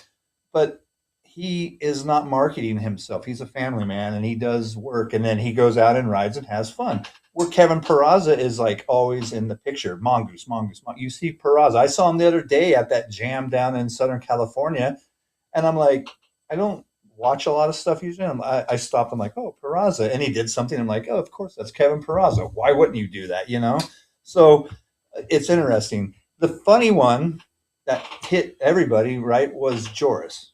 Right. Now, I'm not favorable of that dude at all. Like the whole Sam Willoughby taking him out in the corner, Kalen, like just standing there like, fuck you, you know? And it's all racing, you know, and I totally get it. Yep. Jim. And for sure. And seeing Joris get dropped by Chase was interesting, by all means. Like, and that's toning it down interesting. But also Chase and Pete down there, you know, and Christophe Levesque, I believe, owns Chase, right? Yep. They're not dumb businessmen. They know that Joris, he's not going to be on his home track. And you can think whatever you want. You can call me a hater. I don't give a shit what you call me. but they were on their home track racing the Olympics in France. You don't get 3 Frenchmen winning the Olympics in France on their home track. Like, it's LA. It's going to be a built course. There's going to be a completely different dynamic as far as the feel. LA is fancy, right? It's Hollywood. It's big time Hollywood. Mike Miranda, right? That guy? Yeah. So imagine this, like, Never heard of him. like Joris got dropped because they had to make some headroom for their pro that they're going to put in the Olympics, whoever that may be. Who do you think? I thought Josh Jolly was going to get. I thought they were going to Spot, pick him yeah. up. I really did. And then what Jolly did with, where did he go? He went to Mabo. Mabo. And then Mabo's buying Stay Stay Strong, Strong. which is a weird dynamic in its own, right that, there. that was one of the things for on the show. Yeah. And so this is all happening, but there is somebody out there, and I don't want to say like Drew Polk is kind of locked in, and no offense to Drew, but this new crop of the elites in America, they don't have it yet. No. Cam does, or both Camerons do. Larson and Wood. Larson and Wood. Yep. I mean, I gotta say, Polk is really like number 3. I think he has the fire and the drive. I think he needs the guidance. Yeah. Not And to ride like a dick. Who would be that? Who would be the guy to give him that guidance? Sam Willoughby. David Herman. Yeah, Herminator, but Herminator didn't. That's a hard one, Like, Yeah, it is. I mean, but I mean, well, that's and the actually, thing. I mean, it's Sean Dwight. That's the dude you want, right? Sean Dwight. Yeah. Boy, oh boy, how many fucking people did he fucking train? How many won? Fucking a whole lot. Yeah, yeah. Or Ken Cools, right? Yeah. Up in Canada. Samantha's dad, Yeah. Yeah. No, her brother. her brother. Yeah. Ken Cools is up there right now, and what is he? He just got a team. Berkheimer's doing Daylight. Uh-huh. Ken Cools is doing Supercross Canada. And then Ken also has his foot back in with the Canadian national team now, I believe. Oh Jesus Christ! You got Molly no Simpson, shit. just Well, fresh off fuck. You national look at number 1, Molly. right? Molly, Oh, they whopped him. the fastest North American girl out of Canada. Yep. Like, what do we got to do? Something. What has to happen? The bike companies aren't going to jump back in. The big ones are going to do what they have to do to get their Olympians ready for the Olympics, because they all want that gold medal, because you can market off of the gold medal, right? Like, we know that all day long. What has to happen in the United States, and this is my own opinion, is that there needs to be a full-on development program that happens with it now. Not just junior pro or junior development. Yeah, not this futures, right? So European. Yeah, futures, junior, and youth 23. But it's just races. Is all it is. It's races. There's no training. There's no backbone to it. And the other thing that I believe needs to happen with BMX racing in general to bring it back is the cost has to go back down. Right. Now, nobody wants to hear that, because USA BMX wants to get premium for the hotel room. They need all that money for the venue. Yeah. And then whoever is running whatever, they need to make their car payment, all these important things that are happening. But at the end of the day, they are starting to price the little kid and the family that can barely afford to go buy bread. They're pricing them out of BMX. And where do they go? They go right over to the skate park. You don't have to pay to be there. Yeah. We're watching it in Northern Nevada, because you have the BMX track in Reno, Battleborn, and then right next door is a skate park, and you'll have 15, 18 motos at Battleborn, and there will be 20 kids on BMX bikes over at the skate park, not racing. Right. And that's because they can't afford it. So there needs to be this check of affordability. And I know, like, people are like, well, you have to charge them to make that's business legit. and bullshit like that. And I get it. You want to make money. USA is in the bit, they'll say they're nonprofit, but so is the NFL. And tell me the NFL doesn't make, like, what is the number? $3.2 billion a year on a bunch of suckers watching the Denver Broncos run around in the snow. like, or whoever it is, right? Don't be fucking busting my. Oh, you're a fucking Broncos fan. don't be fucking busting my Any goddamn. other fucking team. Busting my fucking Broncos like that. The Jim. Tennessee Titans. Dude. There you go. Like There, that- okay, Yeah. that's They're right. building a brand new stadium in downtown Nashville, and the Titans suck. Sorry, Tennessee Titans fans. I don't but care. Your I- team GMO, sucks. $14 at our track. I drive through fucking Tennessee. I go to Bristol. Okay, So because I'm GMO in Reno, I believe it's still $10. And Drew, Justin before, Sean before, when Crabtree was there, they understand the dynamic of the community, how much that is. Like, how much they can afford. How much you can afford. And $10 is $10 though. Like and don't go like, well, it's only $10. No, $10 is a lot of money. Some and people, it is. yeah. And so it's like it needs to be brought some sort of like there needs to be something that happens that brings that cost back down. Nationals, I hadn't raced a national in Till Roseville? Oh, no, 7 that was years. Roseville, yeah. I went up to Washington. Mm. I That's was right. like, That's right. yeah, I was like, I'm going to go drive around a little bit. I want to go back up. I went to Idaho, University of Idaho. I went up to Moscow, hung out with some friends, drove down to Richland, and I show up, and it's like $70 for a national, and I'm an amateur. I'm like, well, I'm only racing cruiser this weekend then. Thank God. Yeah, Yeah. that's like people have been priced completely out of the national scene. It's for Why are nationals 180 motos instead of 300? Because the hotel room costs $1,000, and then it costs for your two kids to race cruiser class and open all weekend another $1,200. Yeah.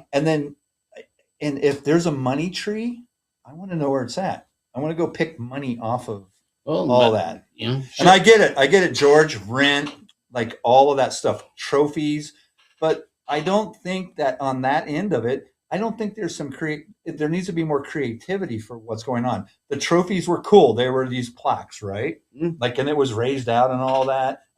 I don't want a national trophy anymore. I took my trophies from Washington and I went 3 for 3, third place all weekend. And I was watching and I observed things and stuff, but I didn't have the feel of a national like I did before. Yeah. And the numbers aren't there. Huh? The numbers aren't there. The numbers aren't there for one, but it just seemed like it was stale. There was no movement. Are kids racing? Is their competition great? Yes, absolutely. Mhm. Like, by all means, it's never going to get worse. It's only getting better. Progress. But it didn't seem. And that track up there too is very like homey. Like when I was living up in Idaho, I would drive down there and race locals down there, and it was fun. And you have fun, and the track is beautiful. The facility's outrageous, right? Mhm. But it just didn't have the feel of what a national used to be. And I think it's because everybody's so stressed out about like, oh, I hope the credit card goes through. You know, I hope, you know, I'll have gas money to get home. Yeah, I hope I have enough gas money to get home. And then, and let me beat the dead horse. There's like 300 nationals, and they're 3 days now. Like, whatever happened to just doing a Friday night double Pre-race, pointer? yeah. Mm. You're giving the kids the opportunity on a Friday night, and I know I'll hear this. Well, they get national points now. Well, not everybody needs to have national points. Not everybody trying for it. Yeah. Play. Yeah. They just want to go. Not everybody's looking for that. Yeah. No, double pointers on Friday nights were fun, man. You go there, like, The fast guys usually didn't race, yeah, and so the kids that weren't that fast, they actually got to get a podium or get in a main or whatever, and give them a little motivation to come back to the next one. Yes. They may get their ass kicked on Saturday and Sunday, but Friday, you know what? I made a little bit of progress. I learned a little bit of something. No, You know? like dude, it's a big thing where it's like you go into a national and God forbid it be a pro race, and you're getting this was a big thing going in Bakersfield last year, where it's like, oh, okay, we're loading up the fucking chutes. Okay, we're all loaded up. Oh, pros are coming in. Now you got to back off. Now the pros are going to go on with the whole fucking flow Unload thing. the chutes. Unload the chutes. for the It's just pros. like, Yep. Yeah, not like when takes it's back. It used to be right after 11 novice, or Yeah, right after 10. it takes you out of your 10X. whole. It takes you out of your whole fucking mental element. Where it's just like, okay, I mean, I get that part of it, the time frame for the pros. I kind of understand that. So they have a schedule because they are pros. But they it are don't fucking it don't work. But if that's the case, then don't load the shoots up You know, when you know they're coming. I mean, out. you look at the fucking Chili Bowl. You see how many fights there were? How many? Yeah, exactly. Get out and like, You see, damn, fucking dude, Chili Bowl, like, bro. I come from fucking late model and fucking dude, Grand they were Nationals, banging this year, bro. Like they throwing bros like a fucking hell, fucking yeah. You know, we don't get that shit in But BMX. national now, one bike for the weekend. You know, God forbid, $210. You fucking go and throw fucking something like that, dude. You're fucking two bikes is $420 just to race. You're country top, no done for the hotel. fucking season. So you know? you're already 5 deep with one person. Yeah, Chili Bowl is fucking just scandalous, man. They're putting it up there. That you talk about fucking entry fees. It's like, shit, I ain't gonna even worry about fucking doing open. Don't feel bad, Sean. Because you're not the only one. Open isn't worth it for 31 and over. I'm 47. It could be. Well, it's worth it if you're racing 20 on a Sunday and you had a long night with Roybal. But Buckle. Or Buckle, or Hacksaw. I'm gonna go out there and get like some. I didn't want to throw you under the bus. Track time for like what, two laps or like hell no. Yeah, 2 laps for fucking $210. Yeah, for the weekend. Two a day. And the other thing that's weird is I went up to this national and I had fun. You know, I'm gonna have fun no matter what. I'm racing my BMX bike and I get to do that at 54, 55 years old. God damn, you're young. But then that's what I was thinking. I was like, what do you mean I don't have to qualify? I just make the main. Why am I going to try in motos then? Oh, for a gate position? Hell, if you're good enough, you'll win from any gate. Like, it doesn't matter. And that was kind of the bummer. I was like, wait a minute. We don't have to put any effort in because I'm in the main already. That's just like the world's qualifiers. Same thing. All you got to do is make a main. And then get the main and no one tries. They're all qualified. Get out of the semi and be like top 8. You know, it's like what the fuck? How's that a world's qualifier? And so I mean, again, everybody likes to tee off on USA BMX, and there's things that they do, and we're like, well, that sucks. And there's also things that they're doing great, right? I've never had a problem with my points. It's the best system there is in the world, probably, and they run an efficient and great race. Yeah, there's some politics going on and all this bullshit over here, but for the most part, like, they do a great thing. But they need to look at the draw, who they're bringing in, the races, where the races are, and how much they cost, and then they need to adjust that to the economy and stuff. And I get it; they have a facility they have to pay for, so they're on the bond. It's well over, I don't know, $10-12 million it costs to build that place. Even though Tulsa gave them the land, the fucking smoozy for sure, do all that. So you have to make that nut right at the end of the day. But you can't take it out on the right racers. Membership. Yeah. I mean, you know, we're the first ones to go and bust the fucking foundations or the sanctioning bodies freaking nuts. You know, on the show. You know, and we give them cahoots when everything goes good. 3 times 1 night. You know, 3 nights. I was watching. We got off the air. Like, did we just do that? We had a fucking show where it's like we couldn't give them fucking enough fucking props.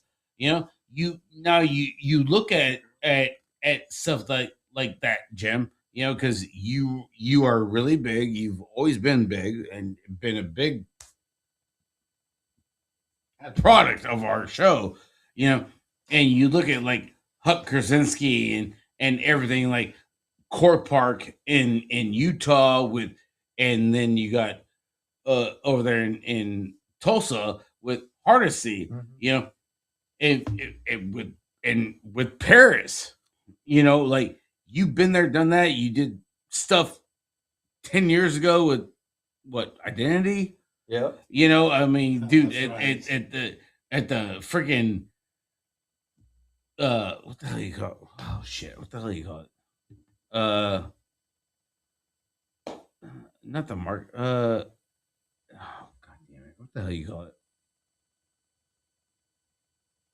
Silence. right. Someone say late nights on a Saturday weekend. Fuck. What the hell? What? What's up, Zuniga? What was it? I don't know what you're talking about. Vegas? No, The Grants? like you go overseas, like the Worlds? the trade show shit. Oh yeah. Oh, Yeah, Interbike. like Taipei. Interbike. Yeah. Yeah. I mean, you've been there, done that. So, like, how does that all that like with everything you've done? How does that all come into now? You know, I know we've had you on the show 3 times prior to tonight. You know, and looking into it now, how does all that come? I think we like when you had the mixed open, right, and I was on, and there was something that was said, and I said there needs to be a self evaluation of BMX, like, and it needs to be not just USA BMX looking at it and say, no, this is how we're going to do this. USA Cycling needs to step up, like hands down. And I don't want to hear, well, you know, USA BMX gives X amount of money to USA Cycling to help support the BMX program. It's not enough, for one. But you have to generate money to make money, right? And we need to generate money to make sure that our elites and our juniors are back on the world stage. They're not right now. There's Cameron and Cameron. Like, that's it. And our women, I love them. My favorite racing is women pro. Like I would rather watch the women pro than the men pro because For sure. it's raw. They are, Oh, yeah. and they're training harder or as hard as all the dudes, and they're cutthroat. Like the guys are all cool with each other, and the ladies, and this goes for the freestyle side too. The women they don't like each other. Like, and it's I kind of like that. Like, It should be like that in a way. yeah. There should be not drama, but some battle, or what do you call it? There has to be that angst. Yeah. How does that go? I mean, I know you got a little insight. I mean, you don't have to comment on it. Jim. You know, with Paris and Hannah, you know, because they are the ones that are carrying the flagship for USA. And Yeah. I don't know if Paris is going to do LA. I think that she's kind of like I'm not saying that she's not. I'm not speaking for her, but I don't know that she's really in that mindset to go through what she has to do again, which is hell. And if you ask Elise and you ask any Olympian, like here in a couple of weeks, a couple of months, they have to go on the program, and then they're piss testing every third day, and they're doing this and they're doing that, and they're submitting it to to USA Cycling and to the UCI because they don't want them, you know, they don't want any PEDs going on, none of that shit. No. Agreed. I don't want that either. I want to see the athletes show up, they busted their ass, and the best person Show up, wins show the out. race. Yeah. So, but there's a lot of angst within the ranks of the women's side of things, and it's awesome. Like, because that makes the racing exciting. And so may beat so and you'll hear them just like, not again. That's not happening again. You know. And the same thing with the women's freestyle side of things. They're like Paris is catty. Like she's got a little attitude on her, and she good. She's Reno She girl, good. you know, like. Wonder where she learned that from. Yeah. Well, She it wasn't from the just me. hood. It was from the boys at the skate park. But like, there's been some things where I've talked to her a couple times. She's like, so and so, and you know, and they kind of tee off on the Chinese because the Chinese are just a product of the factory. They're nothing else. Paris goes out, Angie goes out, you know, Kate, all of the girls that are out there, Hannah, they're out there like producing within the communities and making things happen. The Chinese, they go to work every day. You show up at 7 and you train BMX to do double backflips for how many hours? Same thing with the BMX racers. And they haven't caught up yet, but the Chinese are going to catch up in BMX racing. They have the trainers, they have all that stuff. It's the full on Rocky Balboa, like with Have the mindset. Do they really have them? absolutely. I mean, I'm just talking like on the freestyle side because I mean you don't really see it on the racing side, you know. Yeah, you'll see it. Oh yeah, There's a couple guys out there, but they're not killing it. They're Yeah. just- Yeah. Are they on the Yet. world stage? They'll go to the worlds and that's it. They're not racing. the Chinese don't go and just go to the local track and show up, and the tangent guys have got Coors Lights, and like if they go to a race, it's that's their job. Yeah. There's nothing else. They saw talent, they got put in that situation. They get shot if they fail. Yeah. Like you get second place in the Olympics, you may not never see that person again because they're in a work camp now. Like, who knows? They're making fucking shoes. Yeah, and not even good ones, right? Like, Fuck. it's I told you. It's like See? what are those Crocs? They're like fake Crocs. They're making the real Crocs. Yeah. Speaking about Crocs, happy birthday, Billy over there, at Gate 9, because He's a Croc king. He's a Croc motherfucker over there. So I think what needs to, well, and it's my opinion, of course, USA BMX, I believe they need to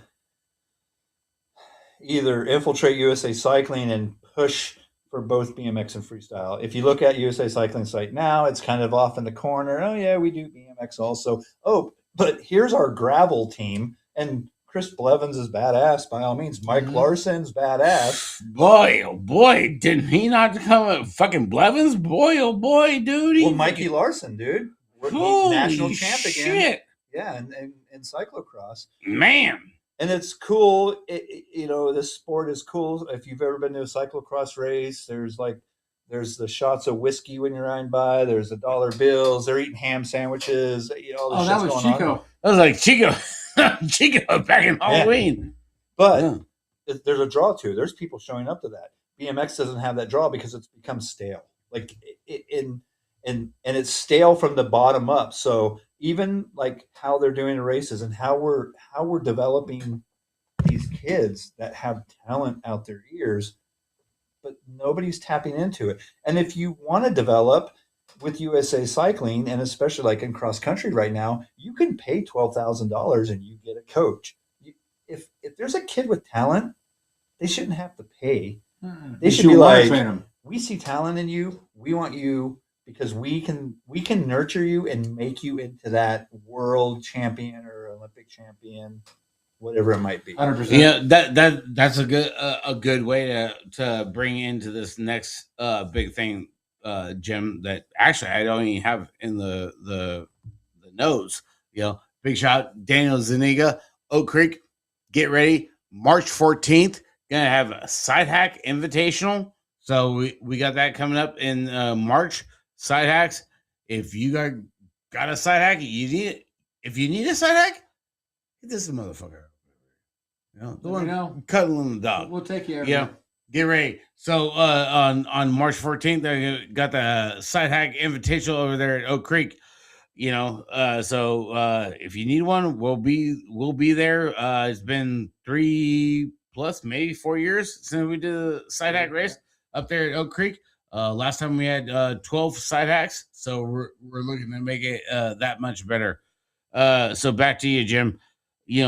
So looking into because why don't you have your own show? Because I don't right, have Mikey. Time. Honestly, hey, he wants to come here and right now. he wants to come hang out with us.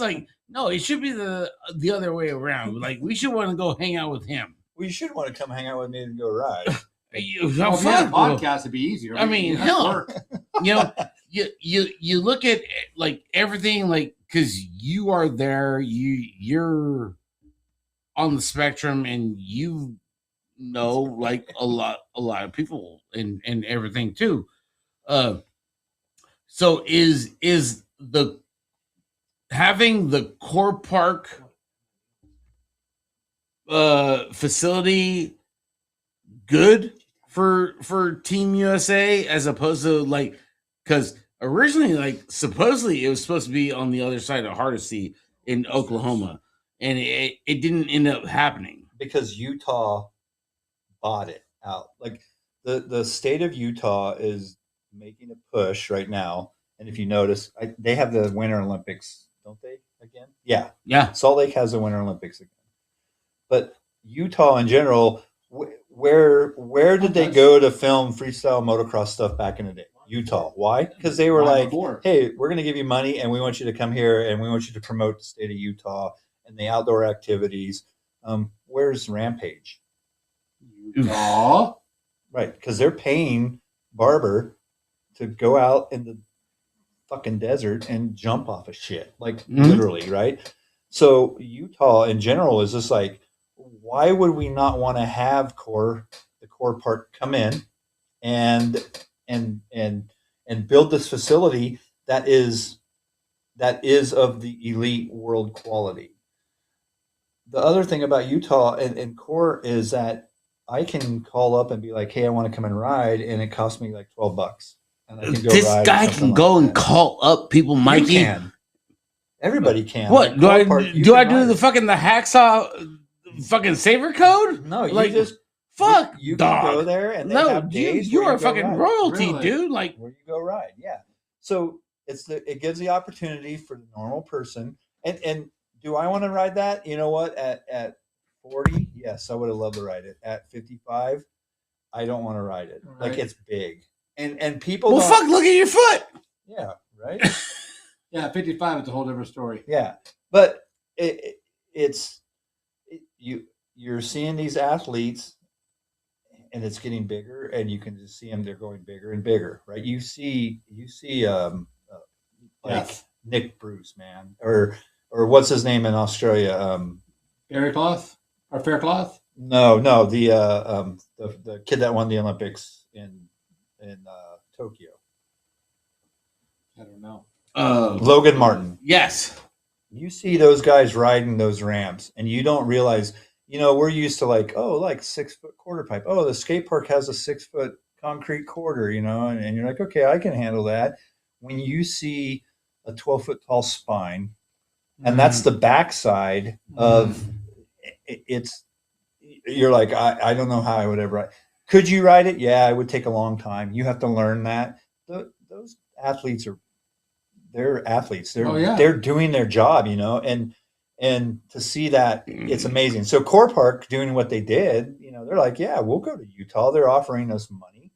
We have a facility. We can rely on it. It's not going to get closed down in 6 months because Hacksaw forgot to pay the fucking rent.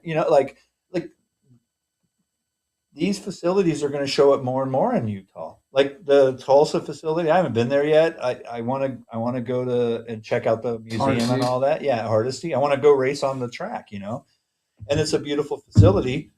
So but they're sporadic for BMX racing. Again, what do you got on the East Coast? The one that they run the Worlds at a couple of times in South Carolina. No, Rock Hill. Rock Hill. You got Houston. You have Hardesty now. And Sarasota. And Louisville, right? Louisville's Yeah. Derby. yeah. Yeah. So you have 5 facilities spread out across the United States. They're not nobody can Louisville you can show up and ride, right? But everywhere else you have to go on practice nights, and it's going to be $10, and mom has to be there to sign the waiver if you're under 18 and you're only allowed on this, and there's no development here, and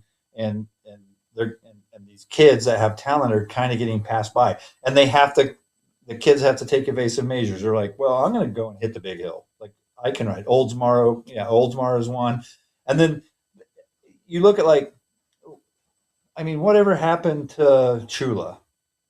Yeah. Oh, boy. Well, I know what happened. All right. But Oh, boy.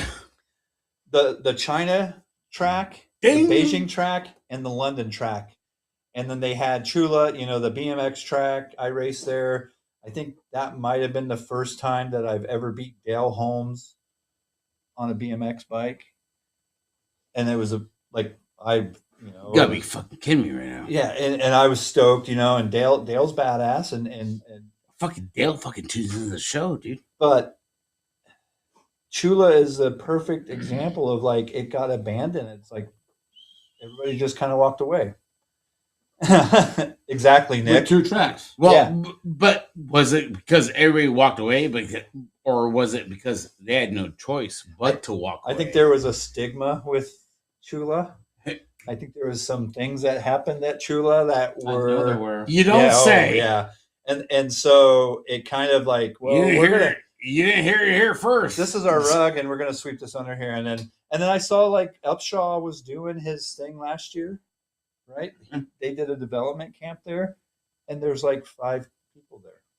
Well, before that though, you had to pay to go.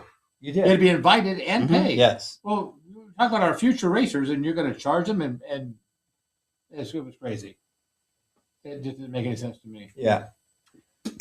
So it's just an interesting thing that like you have this and hey George Chula or Beijing, the Beijing track is still there, right? Like I'm pretty sure that they're still using it because I think Upshaw did some kind of a camp with the kids or with the younger riders. I think it's still there. Yeah, and I would hope that Jeff is doing that again. Like, what a great guy to learn from. You know, he was an alternate for China or for London, Right?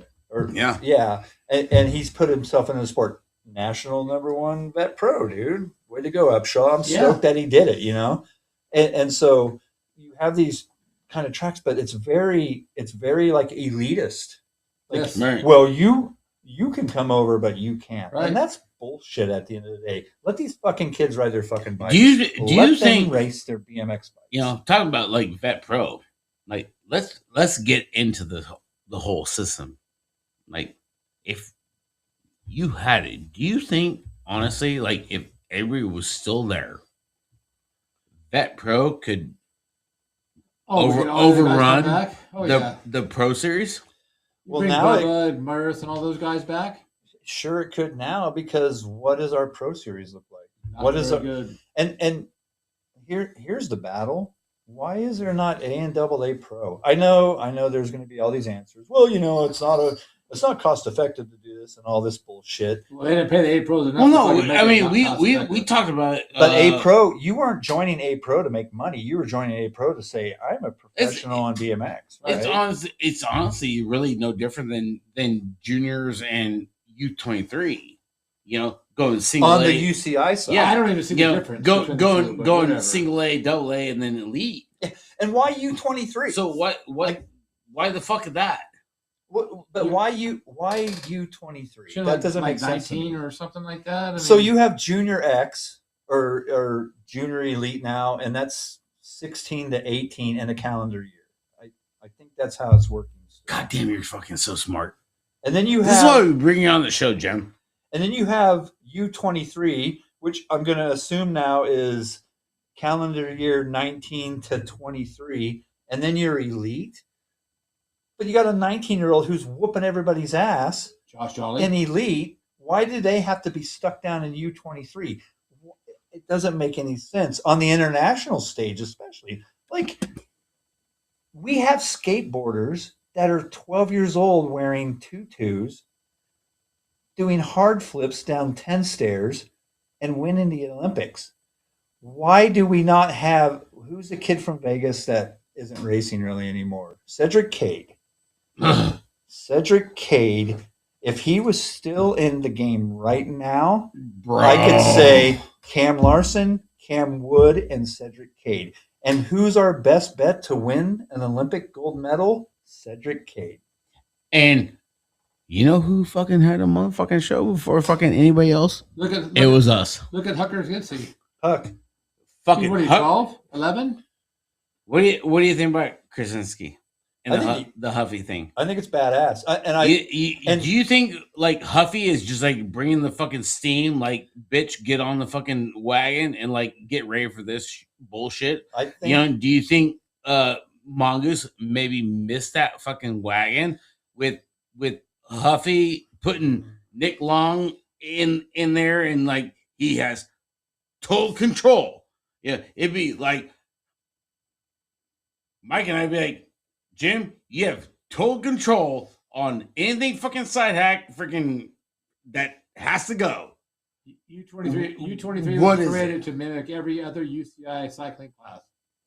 And you go and you put together that conglomerate, that fantasy team where it's just like, cool, you're giving me no freaking salary cap, and it's like I get to go put this shit together. Baby, let's go. I think Huck is. I think what Huffy's doing is they're targeting the market that they need to be targeting. Right? It's a BMX bike. Who rides BMX bikes? Well, 55-year-old guys do, but they're not the market. Who's the market? 12-year-old kids. Huck has a good smile. He is a sweet kid, and he fucking rips. Baby, does he? And when the 12-year-old, the 14-year-old kid sees Huck, and they're like, "Oh, I can do that." That's where the sales come from. Mm-hmm. That's how you market that company. Is Nick Long badass? Yeah. Does a 12-year-old care about Nick Long? No offense, Nick, but no, they don't. Like, but they see Huck. Who's the little girl on Fit? She's from Japan. Oh goddamn! Oh goddamn it! Yes. I watched yes. a thing of her the other day, and she's like throwing bar flips. And I'm like, Yeah, little girl. yeah, she's like 13 years old. Yeah.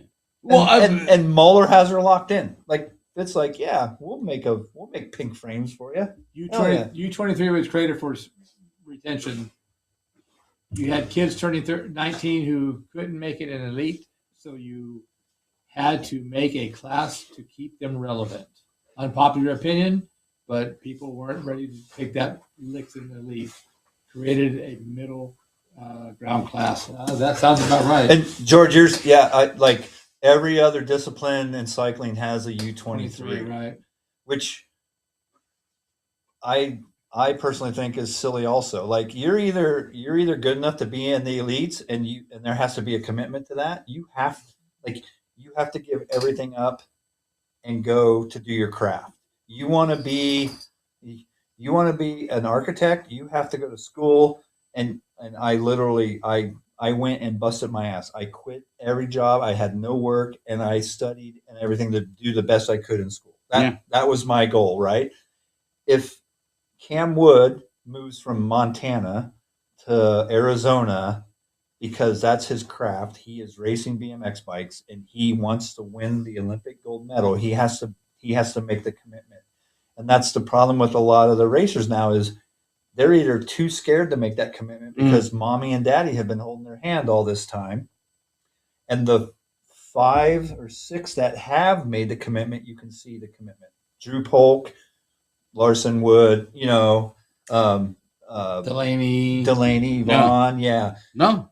And it's no knock on the rest of the pros, on any of the pros, because when you are doing that, like you're presenting yourself as a professional. I'm an elite. Like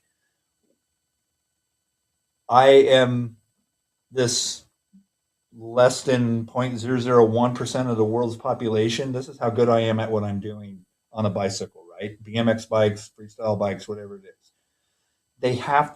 There has to be some sort of support from USA Cycling. I'm not saying USA BMX because USA BMX is a special circumstance as how they do things.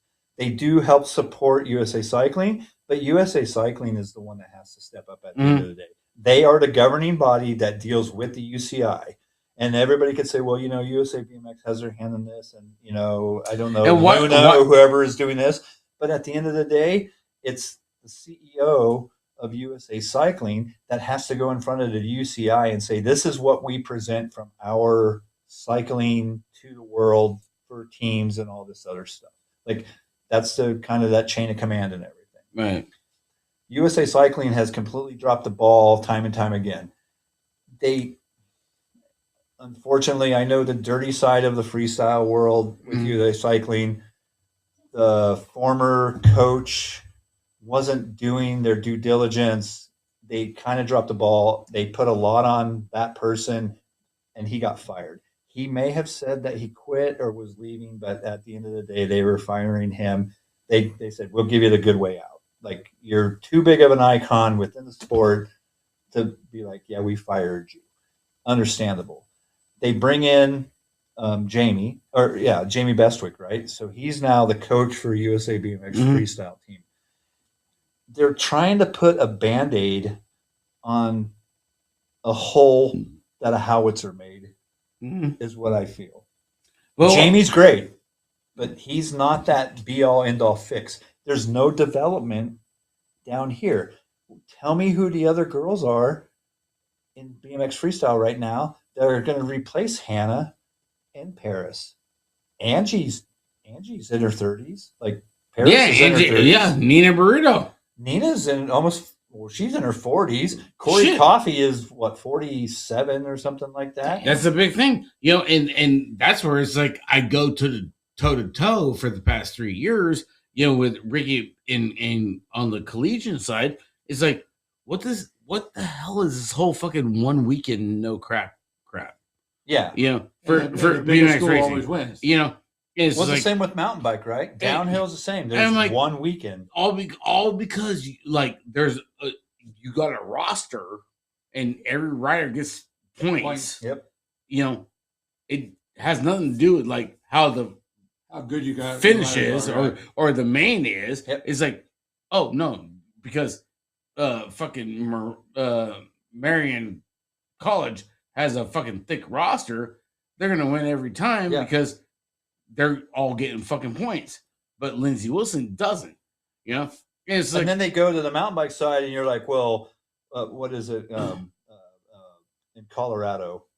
That school there, Colorado Mesa. Yeah, Colorado Mesa. Yeah. They have a deep program here, and then it changes. The tide changes, but that's a mountain bike. Yeah, and they dropped the freaking BMX program because they got tired of the fucking whole bullshit with USA Cycling. Because it's one. It's almost like one lap, no crap, right? Like, or it's one race.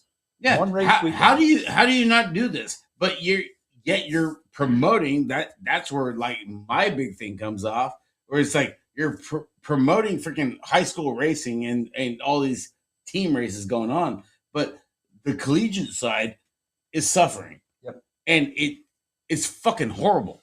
Well, and where's the end result? The high school kid goes out, races, does their thing with is it NICA or whatever it is, and then there's 2 schools that are giving out scholarships for mountain bike or BMX now, or is it only one now? I don't even know because it keeps on fucking dropping because they're tired of the fucking program. It's not a program even. It's really not even a program. I mean, Rick brought up a great thing. They could go to state qualifiers and have their collegiate races. It's already going to be a big turnout. Absolutely. And give them a series. I mean, a legitimate 4 or 5 races. Well, not going to be a ton. But we talked about a month or 2 ago about the whole thing. And it just, like, it sucks. It's like, oh, everybody's like all amped up in the high school series. Like, okay, you got the high school series. Have you seen the freaking college fucking maybe series? they build the high school series. That maybe the college series. The college series is fucking horrible. In Northern Nevada, right now with that NICA series, the talent is outrageous for the cross country stuff, right? Hell yes, good. They've put the stipulations on it. You can't have jumps. You can't do this, right? You're taking kind of away what the essence of the cross country mountain bike is at this point. I know a gentleman who works. He's not in charge of NICA. And last year, when Justin took the track over, I went to Justin and Drew, and I was like, "Hey, man, we should think about why don't we do like a school night BMX race? And you come out and represent your school. You don't have to be. It doesn't have to be NICA." But I reached out to the new chairperson or leader of the NICA in Northern Nevada, and I got a blatant, we are not interested in BMX racing at all. Now, this is something I was thinking about. I think about this a lot. I can go and look at anything in the world, and I can find the BMXer in everything.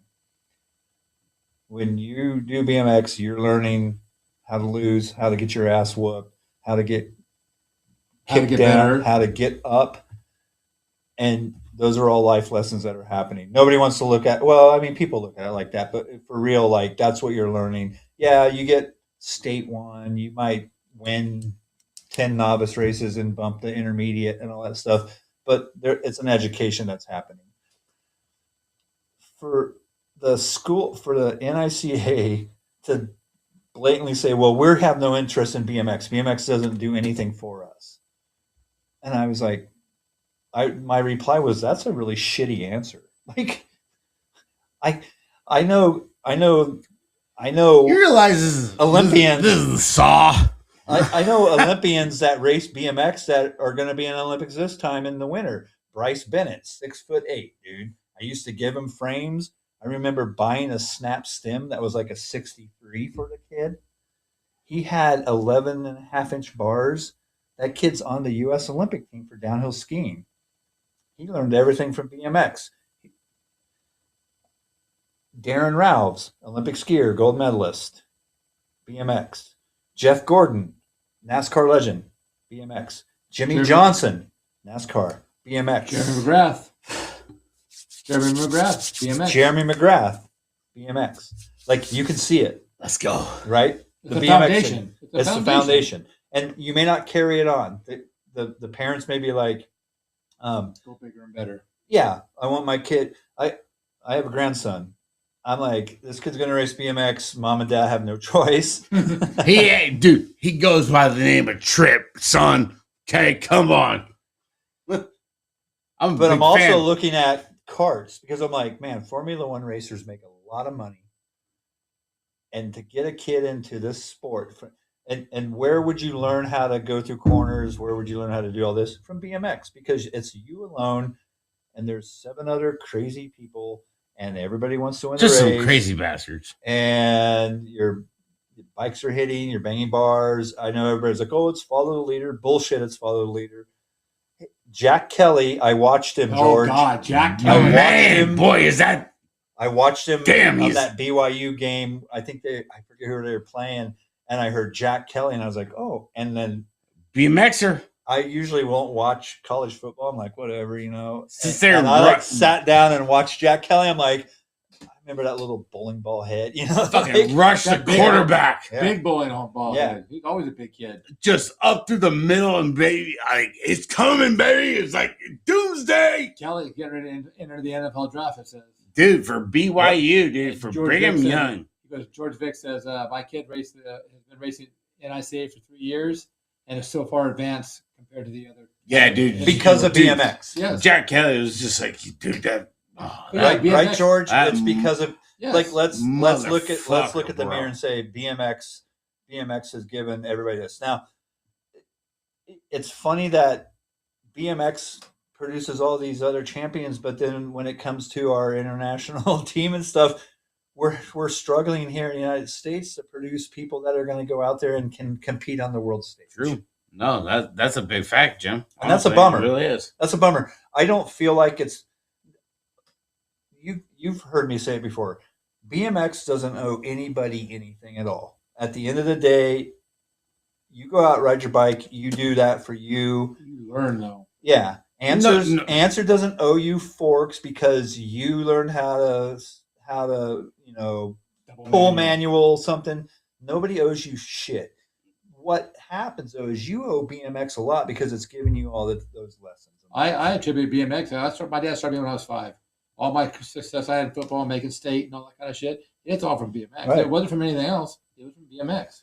I got a master's in architecture and I was highly awarded. And I'm not bragging. I'm just like, I just went and did my job. Let that go, Jim. But You put that out there, dude, Hey. because that is a big thing, Jim. Honestly, it really is. It is a huge. I attribute freaking everything I did accomplishment. in school because I had the attitude of like, this is no harder than any BMX race I've ever been in my life, or mountain bike race or any of it, because I'm the one that controls what I'm doing, all that shit at the end of the day. And it was funny to see the dynamic where people were like, dude, you're fearless. I'm like, what am I going to get hurt or get told no? Okay, bummer. But I'm doing my thing. My work ethic came from BMX. If I wanted to win races, I had to go out and actually train and ride my bike. Mm-hmm. So I know, and take Paris, for example. Paris showed up down in San Diego years ago and was like living with Angie. Angie's on Team USA. Paris, nobody knows who she is. She's in every day. Never heard of her. 5 o'clock in the morning, lifting weights. and preparing herself for BMX, and then would go ride for 6 hours. She found the people, all that. All of a sudden, Angie gets pushed out because she wanted the party, she wanted to have fun. I'm on Team USA. And Paris was like, I want to go to the Olympics. I'm going to commit my life. And to this day, if you follow Paris Benegas at all, like she's training all the time. Is she going to go? Who knows? I hope she does. I hope she gets to represent one more time. If you ain't fucking following Paris, you don't need to be on this show. Okay, I'm just saying. Okay, shots out. I think that I'm reading what George said there with the Supercross hill. Right. And George, you'll probably agree It's with okay. me. No, It's I'm just thinking like, hey, we're family, bro. we can will make it happen. always, BMX kids will always find a way to make something happen. If I'm in Reno, Nevada, I didn't have a Supercross hill, but I know a drainage ditch that is the exact same pitch. And BLBP, baby. No. This was in Reno. And it was this drainage ditch, and it was concrete. And I think Kendall Perez. There was a couple of girls that were racing, a couple of guys. Oh damn, we're dropping Kendall Perez in this bitch right now. Like, holy shit! I went and made this little gate, and I like redheaded it into the concrete and the drainage ditch, and I put a jump at the bottom of it. And I was like, let's just barrel down the hill and see what it's really like. And Kendall's fearless, you know. And you see, this is why we have fucking Jim come on the show. It's but yeah, we'll find a way to. BMXers will find a way to do it. Right.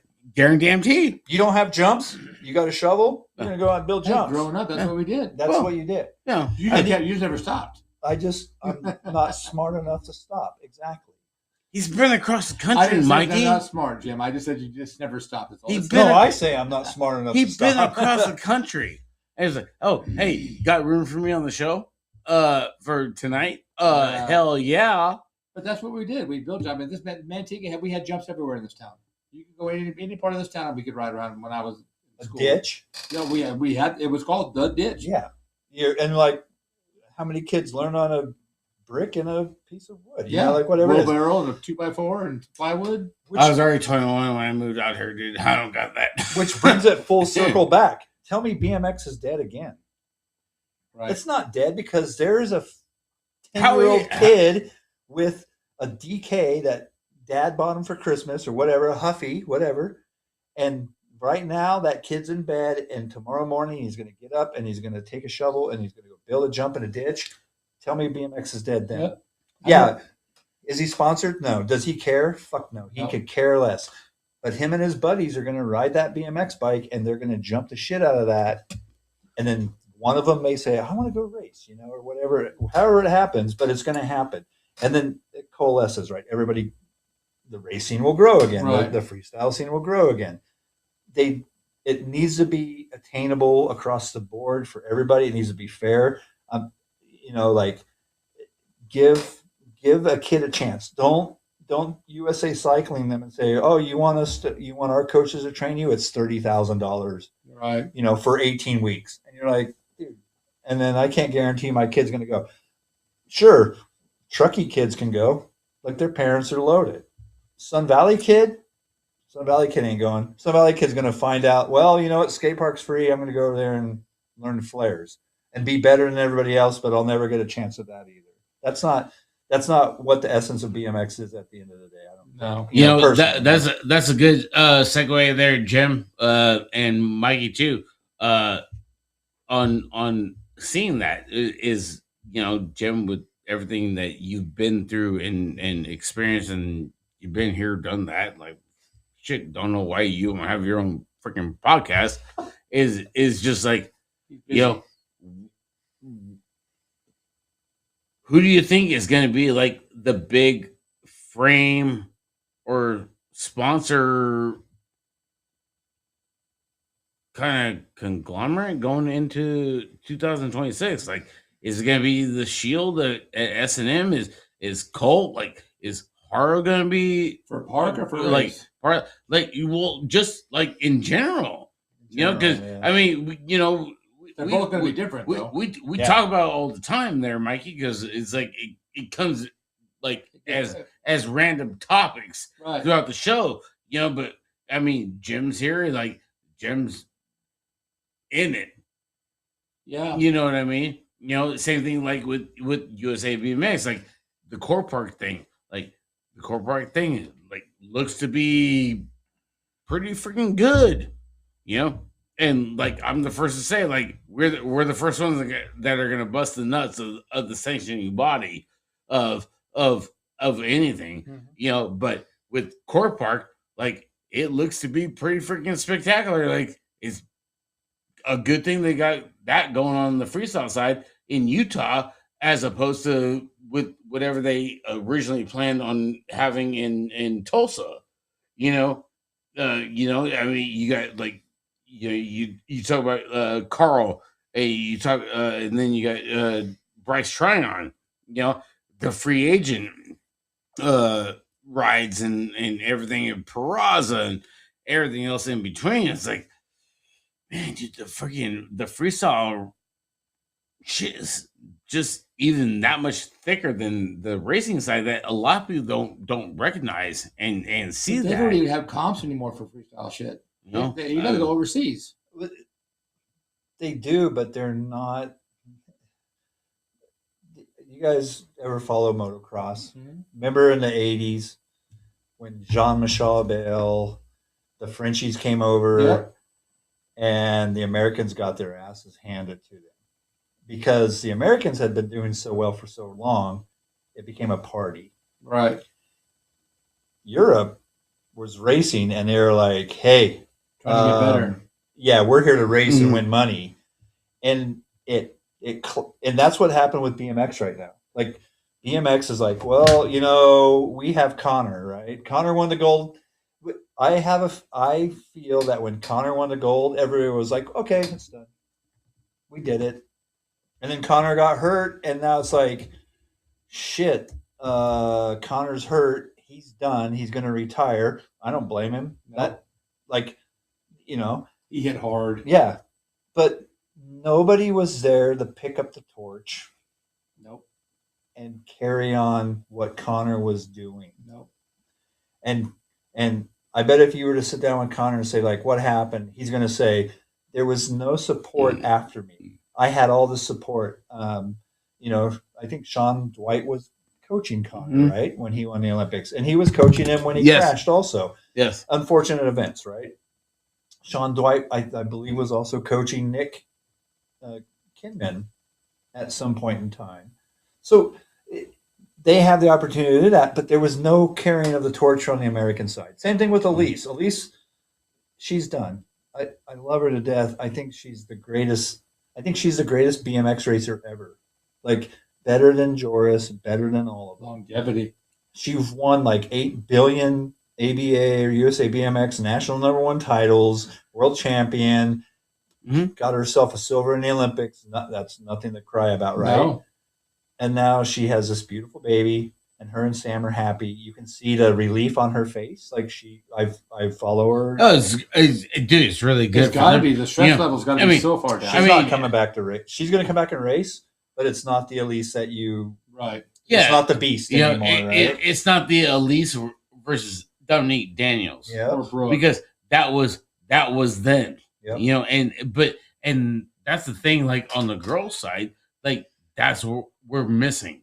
The Dominique on the boys' side too. That's the boys' side too. It's like we got Cam Wood and Cam Larson. Other than that, we don't got nothing. Well, honestly, I don't know. I don't need people to agree with me, but I just feel like when Connor went down, that was the end of kind of the supremacy of USA racers, North American racers at that level.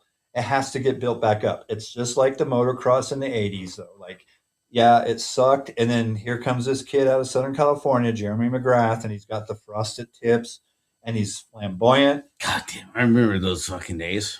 And all of a sudden, you have the best motocross racer in the world, right, from Southern California. Like, right.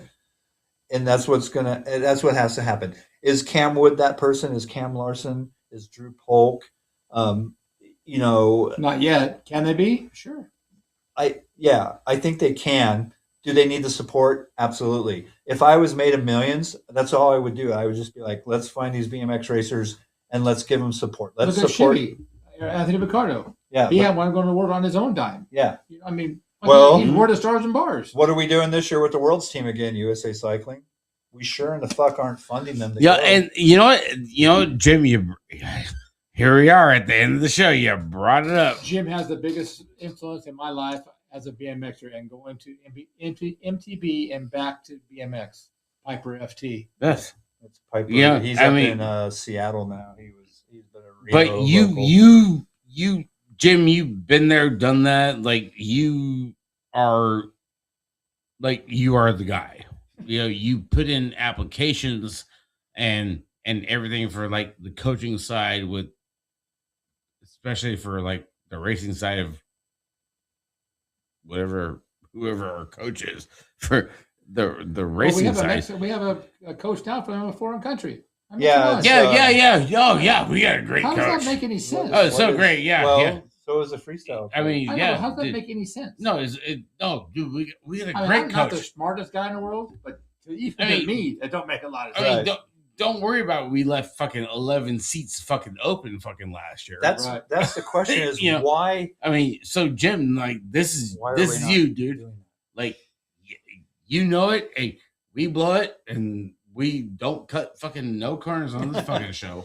I just don't understand why we're leaving and this goes to USA BMX. Why is there not a junior?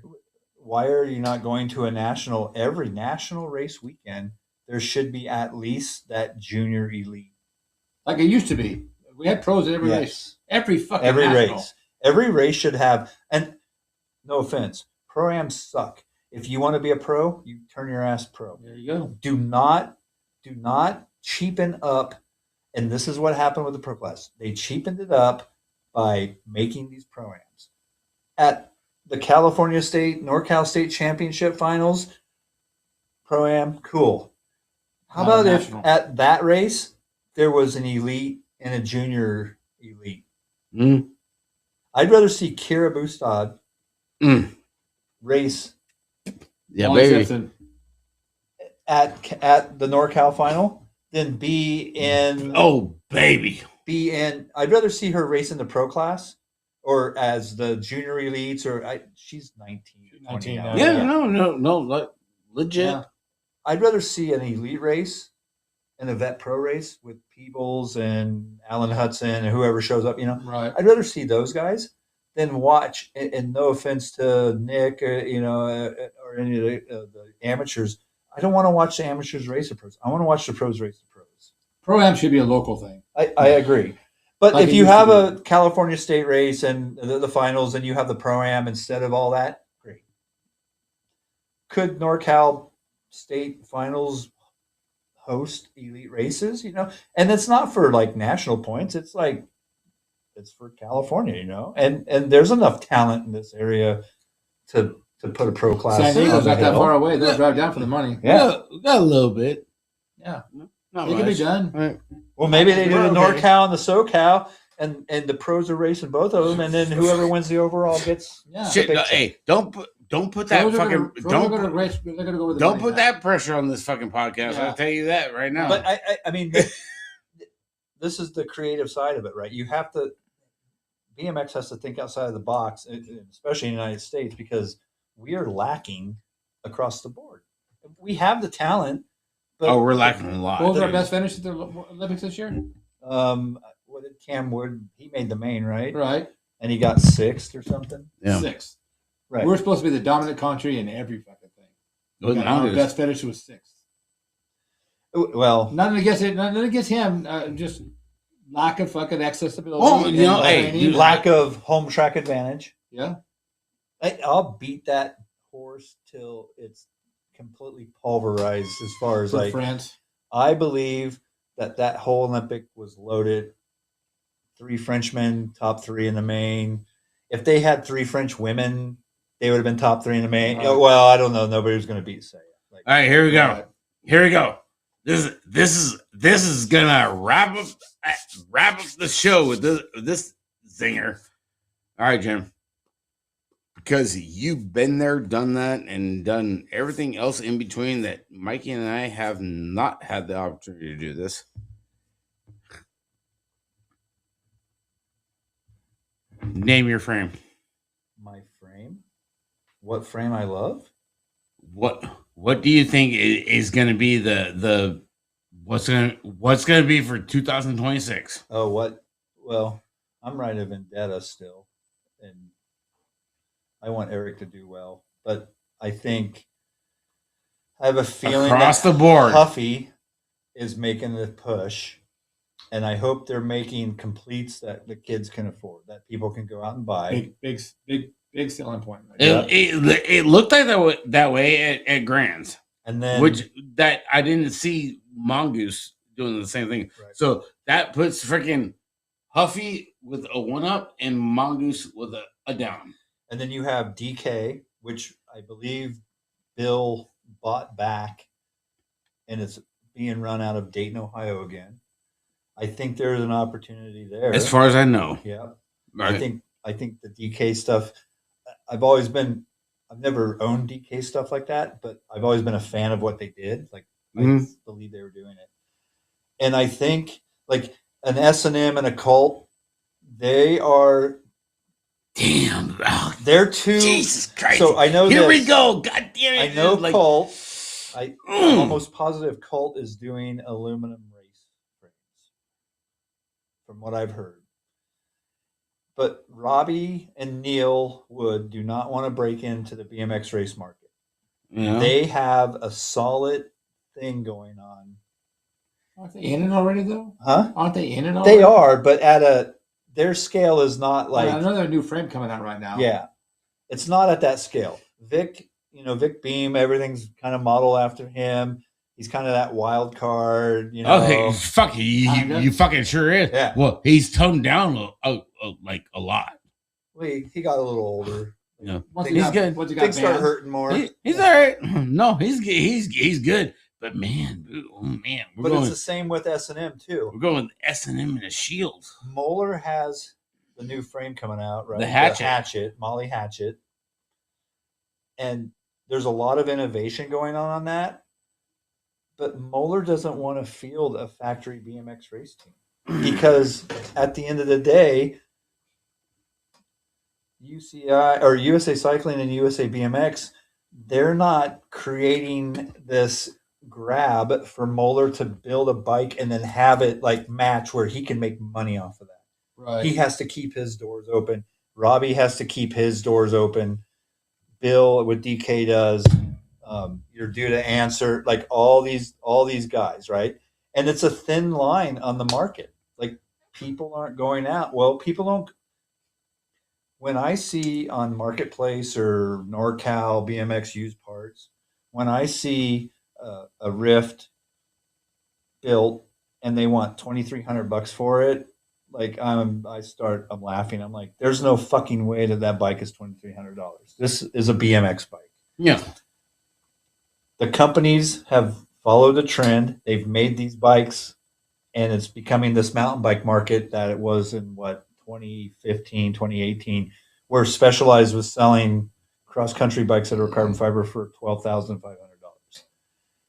If you're an asshole and you go out and buy a $12,500 bike, dude, fucking loan me some money, dude. Like if you do that, I cannot believe that you would actually spend that money.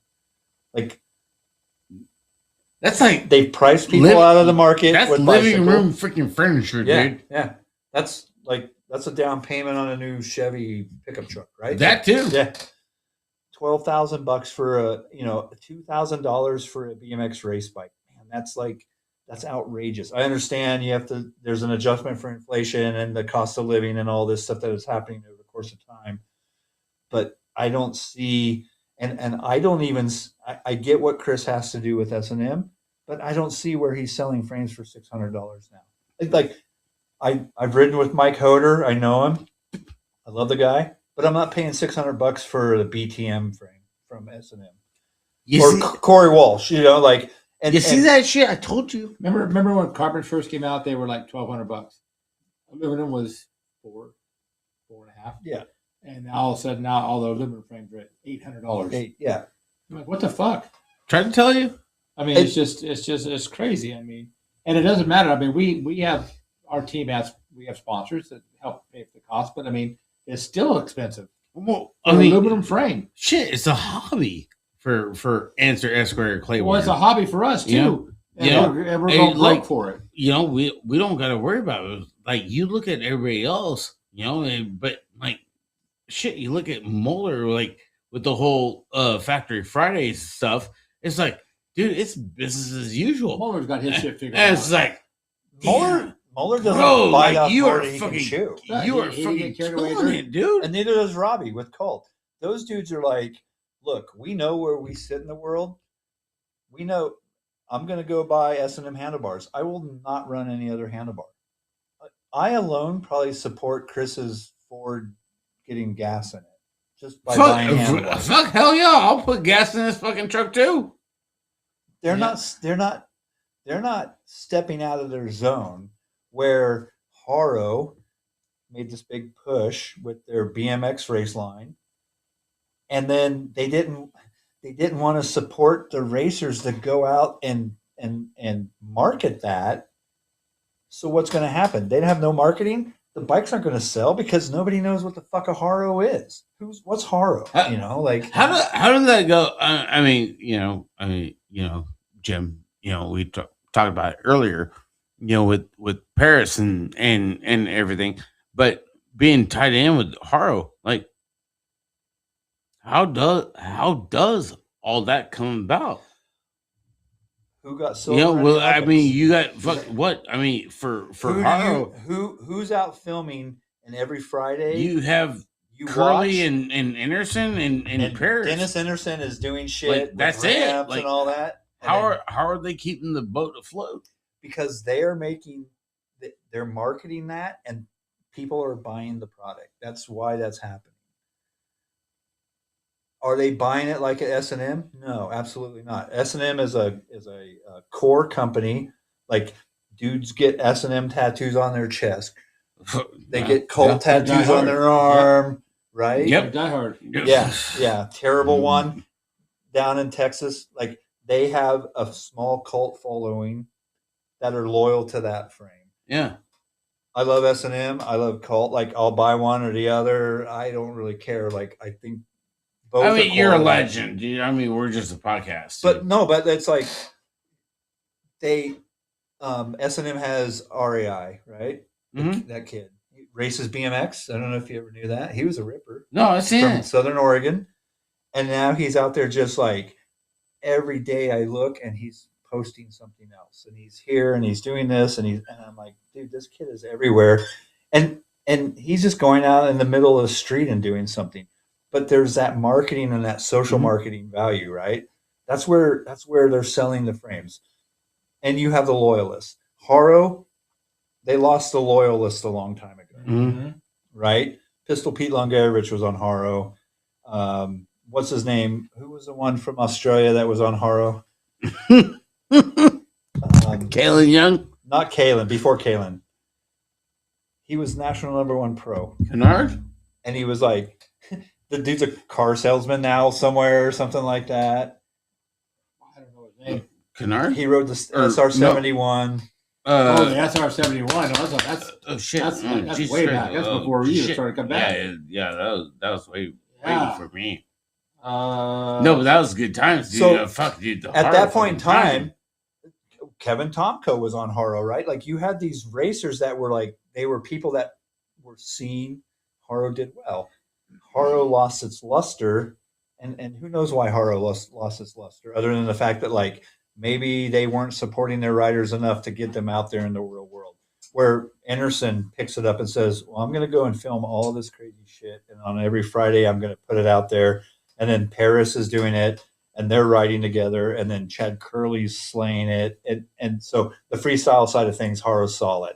They have the mountain bike side, which that's a hard part of Staff. Huh? Jamie Staff. Not Jamie Staff. No. Warwick Stevenson. Oh, Warwick? Bam! Oh, shit. Damn. The Warlock. Damn it. Dude, Warwick Stevenson. But that's a big thing. Like, coming off of the Haro thing, with Curly and Anderson, like they're the lone soldiers, in Paris, whereas it's like, how are you keeping it afloat? So It's the a mountain big thing. bike, they 'cause ramped up mountain bike. Paris is fucking killing it, but how is fucking Haro just staying there? I don't know. They're this big image brand, right? Haro's big image, and they try and portray the core rider with Anderson, with Chad, and with Paris. Does Paris have a little bit of status because of the Olympics? Sure, she's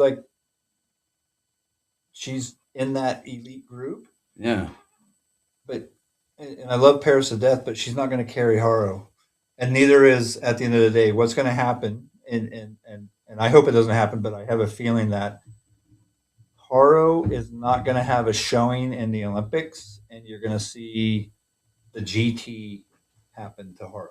do you think Paris might get a better offer from somebody else? Do you think freaking I have a feeling that if Muller might be like, come to the Shield? No, but I could see Robbie being like, come back to Colt. Because she did have a signature frame. First female to ever have a signature frame. And I could see that happening. Yeah. But also I can see Paris being like, you know what? I'm just going to, I'll ride for Colt or, S&M, but I want to go out and promote and get more girls on bikes. She's already doing that. She's way into that. I can see her doing that. She's great. Yeah. Like, I don't think that she's going to like sit there and be like, well, I have to make the Olympic team again. I think she's like, I was on 2 Olympic teams. The goal was to make the team. I remember having conversations with her and being like, hey, once you make the Olympic team, like, that's a big deal. You're going to be one of the first women to ever be in BMX freestyle in the Olympics. Do you want to win it? You can win it. You go, you have a blown out shoulder for Tokyo. You can't even barely ride. You still place 4th. Nikita, like all these women are doing that, but it takes more than Paris or Nikita riding on Mongoose to carry that brand. Yeah. And unfortunately, if Haro doesn't have a good showing in the next 3 years, you're gonna see that GT thing happen to them. I think GT is gonna regroup, and I have a feeling that you'll see GT come back, but GT is gonna come back as a core brand, not as the big dynamic, Chase or Huffy or anything like that. I don't see that. Best case scenario is that Craig would get GT back. They would get control of it again. And I know Gary Turner probably is like, oh, I'm done with that shit. Right. But Craig, I think Craig or somebody, in that kind of like group could take a GT and build it up to not the firm status, but that bigger status. Oh, yeah. Again. Yeah. It can happen. Yeah. Damn it. It's a matter of supply and demand, first of all. Yeah. It's just a matter of what everyone wants to ride. But this is what we fucking signed up for fucking a podcast. Are you shitting me right now? A lot better than half the other ones. We fucking dropped a whole shitload of fucking news, dude. Yeah. Holy shit. Are you good? I'm good. You getting sleep good? No, but I'm still good. Okay, good. I don't sleep. Okay. I'm just checking in. I just want to make sure with my righteous brother over there. Have we covered all the? Have we covered the list? One more thing. Yeah, we crossed all the T's and dotted all the I's, baby. Real quick. BMX is not dead, and if you think it is, then go do what you think is alive. How's that? Just get lost. If you don't want to be involved with it, if you don't want to go on the roller coaster ride, then go enjoy whatever you do. Your one wheel or Suron race, whatever the hell you're doing. Go enjoy it. Like, remember though, when it's on the upswing again, you're gonna come back and you're gonna step. And you gotta deal with fucking this guy. How many people have you seen leave, come back, leave, come back? After 30 years, it happens all the fucking time. It's beautiful. It is. They're gonna come back. Because if you've ever loved this sport, it never goes away. No. Well, I mean, this guy has put in applications for USA Cycling Yeah, and shit. ran teams, ran tracks. He has the BLBP going on 23 years. No, 26. 26. Get your shit together. Come on, you're fucking in charge here. Come on, dude. The number of games ain't my fault. You know? I mean, Oh, it's stuck. so It is stuck. fuck you.